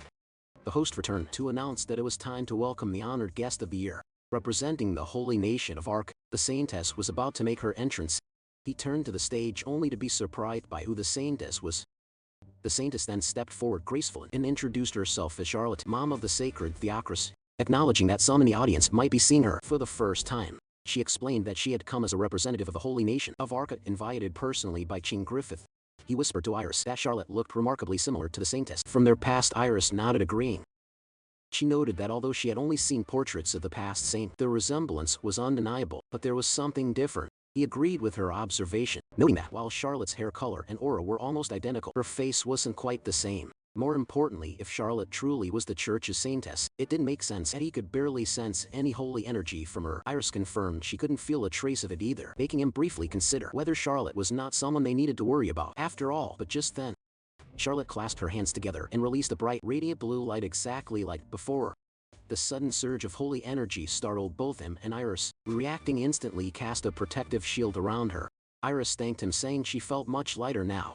Turning back toward Charlotte, he recognized the magic she had just used. It was the same divine magic the previous saintess had wielded. He was shocked when Charlotte then manifested holy wings, spreading holy energy outward across the entire venue. After a few moments, she withdrew the energy, smiled warmly, and wished blessings upon everyone. She bowed respectfully to the host, who in turn thanked her for the divine gift. He watched closely, wondering if what she had cast was truly a blessing. Looking around, he noticed that the people seemed invigorated, refreshed, as if their very energy had been lifted. Whispering to Iris, he asked if she was all right. She whispered back that she was fine, thanks to him. As the host moved on to introduce guests from a neighboring nation, his mind remained occupied with thoughts of the holy nation of Ark, their mysterious sainties, and the implications for the tournament. Something in him whispered that things were about to get complicated. Hours later, the opening ceremony concluded. Nothing had followed Charlotte's dramatic appearance. As they made their way out, Iris asked him how he felt about everything, and whether Charlotte could truly be the same saint. He replied no, explaining that the saintess from the church's past, the one who had fought beside the hero, was a completely different person. He also doubted that Charlotte was her reincarnation. Curious, Iris asked why he seemed so certain. She reminded him that Charlotte had clearly wielded holy energy and even used a technique resembling divine magic. Though she wasn't sure what the wings were exactly, that kind of magic was an advanced technique created by humans long ago. Something that modern humans shouldn't be able to perform. He acknowledged her point but reminded her that she had never actually faced the previous saintess in battle. The power that woman had once wielded was overwhelming. With a single spell, she had turned entire groups of demons to ash. While some of his judgment was instinctual, he argued that the fact that Iris had stood through Charlotte's spell without collapsing was proof enough. Charlotte was not the same, Iris agreed, noting that while she had felt a bit breathless during the holy surge, it wasn't nearly powerful enough to make her feel like she was on the verge of being erased. Relieved, she admitted that while Charlotte might have some connection to the past, she was definitely not that saint. He nodded. Even so, he thought Iris had a point. There was some kind of connection. The resemblance was too strong and the use of divine magic too peculiar.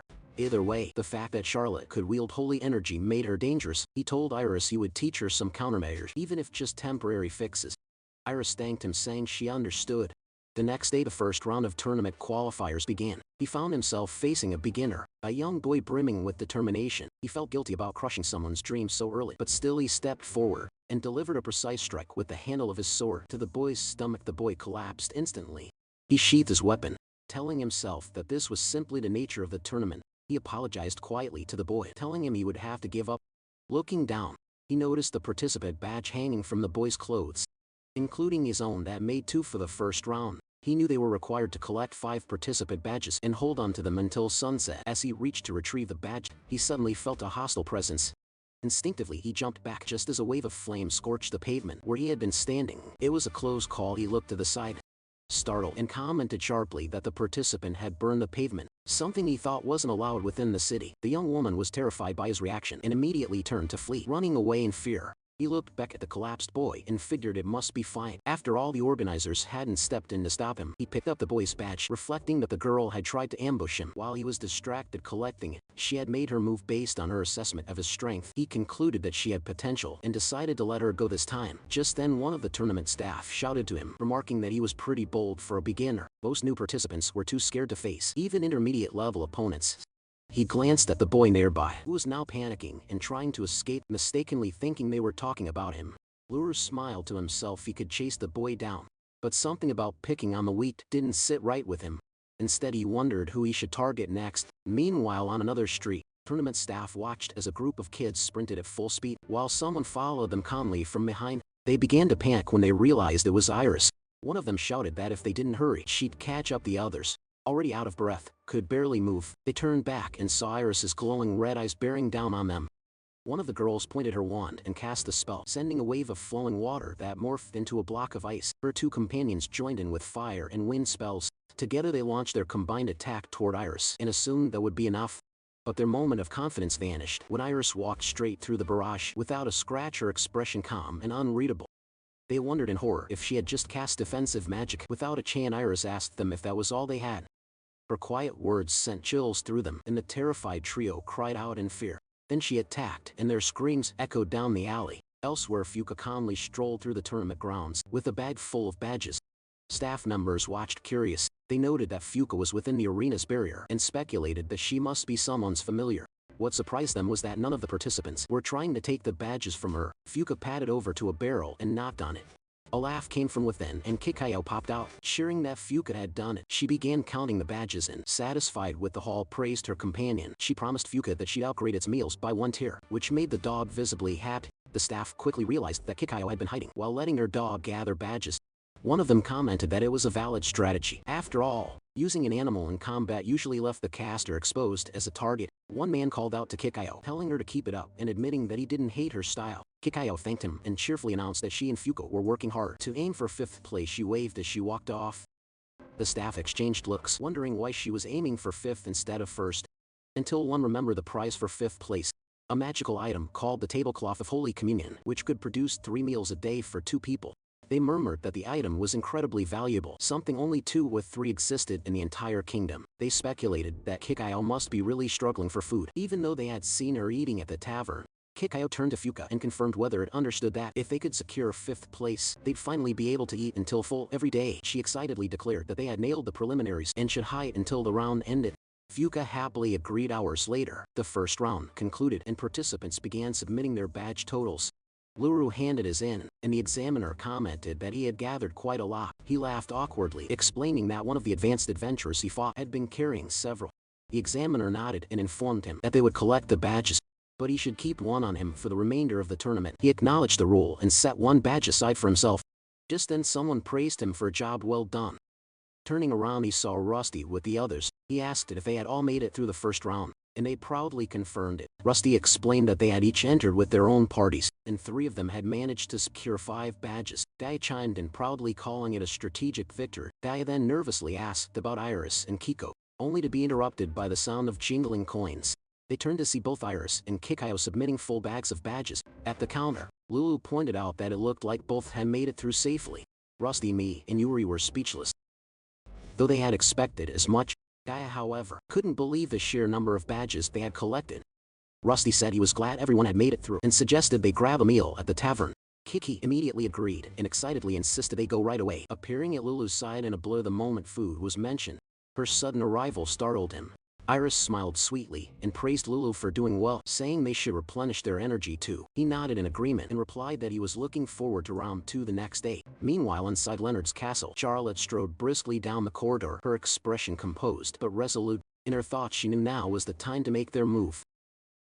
She hurried after Lodo. She politely asked him to wait. Lodo, surprised, stopped in his tracks and turned to her, asking what business a young woman like her had with an old man like him. He addressed her respectfully as Holy Maiden. She apologized for stopping him and explained that she wished to discuss their nation's defenses. However, Lodo responded by reiterating what he had said during the opening ceremony, that the ancient elves had no intention of sharing their technology with any nation. He reminded her that the martial tournament was an exceptional case. She persisted, pointing out that looking back over the past few centuries, there had never been a president of the ancient races sharing their technology with outsiders. She asked why they were breaking that principle now, just for the sake of a tournament.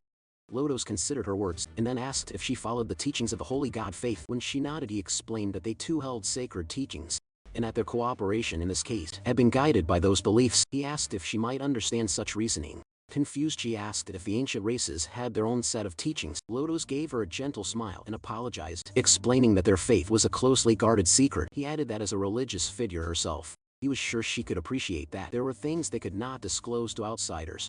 She fidgeted slightly, then respectfully replied that she understood and apologized for taking his time. She noted that the tournament was far from over and asked if he would at least join them to watch the remaining matches. Lotus chuckled and said it was more likely he would be the one requesting such a favor. She smiled sweetly, pleased by his answer, and told him she looked forward to it. Lotus returned the sentiment and shook her hand, wishing her well the next day. During the second round of the tournament preliminaries at the third venue, a match had just concluded, and a boy named Silvio emerged victorious. Luru observed that the second round followed a one-on-one tournament format. Kid Kyle, excited as ever, explained that matches were happening simultaneously across multiple venues. She added that out of more than 1,000 initial participants, only about 200 had advanced to the second round, and from there only the top 24 would qualify for the main tournament. He acknowledged that it would have taken forever to host the tournament in just one location. Iris chimed in, noting that unlike the chaotic first round where anything went, the second round was a true test of individual skill. She added that she was eager to see how everyone would perform. He agreed, pointing out that their own matches were scheduled later so they could watch the others. For now, the host then announced the next match, introducing me as a rising star making waves in the tournament. Her opponent was Griefus, a massive warrior known as the battle axe that smashes through everything. The audience gasped, surprised that a small girl like me was about to face such a giant. Some murmured that it might be better for her to forfeit. Iris overheard the comments and remarked that me was probably outmatched. Though her confident smile betrayed her true expectations, the host declared the match had begun. Griffiths charged immediately, swinging his massive axe toward me. But in a flash he vanished. Graphies looked around stunned, unable to locate her, unaware that me was already behind him. Drawing her sword Thunder, she delivered a swift strike that electrocuted and slashed him. Simultaneously, Graphies collapsed in an instant, and me hadn't even broken a sweat. The host stammered as he announced her overwhelming victory. He had not only overcome the size difference, but had also done so with ease. Liru commented that me had improved considerably since leaving their village. Iris, with clear pride, replied that it seemed me hadn't neglected her training at all. She then noted that Yuri's match was next. The audience suddenly erupted into cheers, especially the female spectators, swooning over Ortiz. Meanwhile, the male spectators voiced their annoyance, yelling that Lux didn't win battles and demanding that Ortiz lose. Iris remarked that Ortiz was quite skilled. Lulu nodded in agreement, noting that Ortiz seemed like a pure swordsman, which gave him an edge over Yuri. A rear support mage, Kikayo, slightly worried, asked if Yuri would be alright. Iris confidently assured her that Yuri would be just fine. The host introduced the next match, Ortiz, a popular contestant admired for both beauty and skill, versus Yuri, another rising star recognized not just for her talent, but also for her elegance. As the match began, Ortiz greeted Yuri with arrogant charm. He commented that it might be too early to say, but he would hate to harm someone so beautiful, and asked if she would consider surrendering. Yuri responded politely, saying she appreciated the offer, but respectfully declined. She added that she wasn't so weak as to be hurt by someone like him. Ortiz, offended, asked if she was underestimating him based on his appearance. He then drew his sword and lunged at her, shouting that he would show her his true strength. But before he could reach her, Yuri calmly summoned her Gladius Spiritus. A powerful sword spirit and armored knight appeared between them, its sudden presence halting Ortiz in his tracks. He stumbled backward in fear, shouting and demanding to know what that thing was. She teasingly asked him back if he was surprised and explained that it was a spirit she had summoned through magic. He couldn't believe it. He knew that only high-level mages could summon spirits. He was certain she wasn't just a high-level mage, because he had never seen a spirit like that before. He then wondered if what Yuri had said earlier was a chant. Ortiz couldn't tell whether it was another language or an ancient one. Ortiz also couldn't believe that Yuri could perform such advanced magic with such short words. Everyone was amazed. Asking if it was ancient magic, Lulu told Iris that she had trained Yuri well, but Iris told him to save his compliments until after the results were declared. Ortiz then told Yuri that it seemed he had been the one underestimating her, and apologized, but added that he couldn't afford to lose, and that he wouldn't lose. He then dashed past the knight and swung his sword down in Yuri's direction, but the knight appeared between them in time and blocked Ortiz's sword. Ortiz realized that it was still impossible to target Yuri directly. Lulu told Iris that Ortiz wasn't making bad decisions, but he was too slow. Ortiz then attempted to thrust his sword at the knight, but before he could, the knight disappeared from in front of him and reappeared behind him. He immediately turned around when he sensed the presence, but unfortunately it was too late. The knight struck once, and Ortiz collapsed. The host then announced that the winner was Yuri. Iris told him it felt a little close for comfort, but she supposed it was a passing grade. He wondered aloud what would have happened if it hadn't been a passing grade. She then told him that only Rusty remained and asked if he thought Rusty would be okay. He proudly replied that Rusty was his first disciple ever, which meant Rusty wouldn't lose so easily. This surprised Iris. She teasingly said that it meant Rusty was the Demon King's one and only beloved disciple. And when she thought about it, she couldn't imagine a future where Rusty lost. The host then called the currently talked about mid-level adventurer Rusty onto the stage. But Rusty's expression was telling something else entirely, prompting Iris to notice that Rusty seemed nervous. He agreed and told her that me and Yuri were naturally confident, but Rusty had a humble side to him. Suddenly, the ladies cheered for Rusty and shouted for him to do his best. He noticed that somehow, the age group of Rusty's supporters seemed a bit older. Iris was then surprised when she saw the opponent's armor and asked if it was the armor of a kingdom knight. She was amazed that even knights were participating, not just adventurers. He responded that it wasn't surprising. After all, even shrine maidens were participating. He then looked to his side to check on Kikayo, who had been silent for a while, and was shocked to see she had disappeared. He then spotted her and Fuka near the fence corner cheering for Rusty. He asked when they had gotten over there. The host then told Rusty and the knight to be prepared and started the match. The knight noticed Rusty's stance and asked if he was perhaps the beloved disciple of Patrick. He said he had heard Patrick had a disciple participating in the tournament. Rusty replied that he didn't know if he was the beloved disciple, since there was another disciple participating as well, and that one was much stronger than him. The knight was surprised to hear this and recalled that Patrick had never said he had only one disciple. The knight then apologized and explained that his dream was to cross swords with Patrick himself. Patrick had told him that if he could defeat his beloved disciple, he would accept the duel. This surprised Rusty, as it was the first time he had heard of it. The knight then said that thanks to that promise, his path was clear. He had to defeat both disciples, and for the sake of his dream, he would break through Rusty and the other as well. Leru asked aloud what kind of promise his father had made, because it was the first time he'd heard of it too. Iris told him that Patrick probably said it in a moment of desperation and reminded him that Patrick tended to get pressured by passionate people like the knight. He then remembered his father panicking while the knight had pleaded and agreed that Patrick probably couldn't refuse. He asked if that meant he would have to fight the knight later as well, and Iris replied that if Rusty won, he wouldn't have to worry about it. Realizing this, he stood up thanks to Iris's encouragement and decided to cheer for Rusty too. Kikayo then asked him if he would join them and gave him a fan crafted from her hometown. He took the fan and quietly began cheering for Rusty as well. Rusty thought that if the man was a knight of the kingdom, he must have learned tactics from Patrick, and so decided to make the first strike. He released his energy and swung his sword at the knight.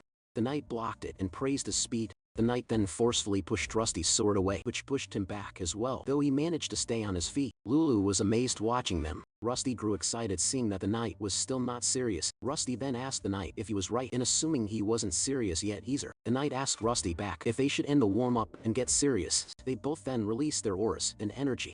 Kiki told Lulu that Rusty was starting to channel his mana, which was an essential skill for warriors, but both of them were quite impressive. He agreed with her and said that there were many mid-level adventurers at that level. He explained that the technique of channeling mana internally and flowing it through the body was taught by his father and grandfather, while he himself had taught the external body-enhancing magic. He added that normally people could only use one or the other, but Rusty could maintain both. Kikayo asked him if Rusty was layering multiple enhancements with magic, and said it was quite skillful of him. He proudly told Kikayo that they had all trained Rusty hard, but Rusty had always admired adventurers and had worked diligently, pushing himself through rigorous training to get that far. He then shouted for Rusty to win the fight. Rusty and the knight's swords then collided. Rusty jumped away, realizing that his opponent was indeed a knight serving the kingdom. In terms of pure skill, the knight had the upper hand. If things continued like that, it wouldn't end well, so he knew it was time to act. Rusty sprang forward and lunged with his sword, but the knight deflected it. Surprising everyone, they wordly called out Rusty's name. As the knight swung his sword down him,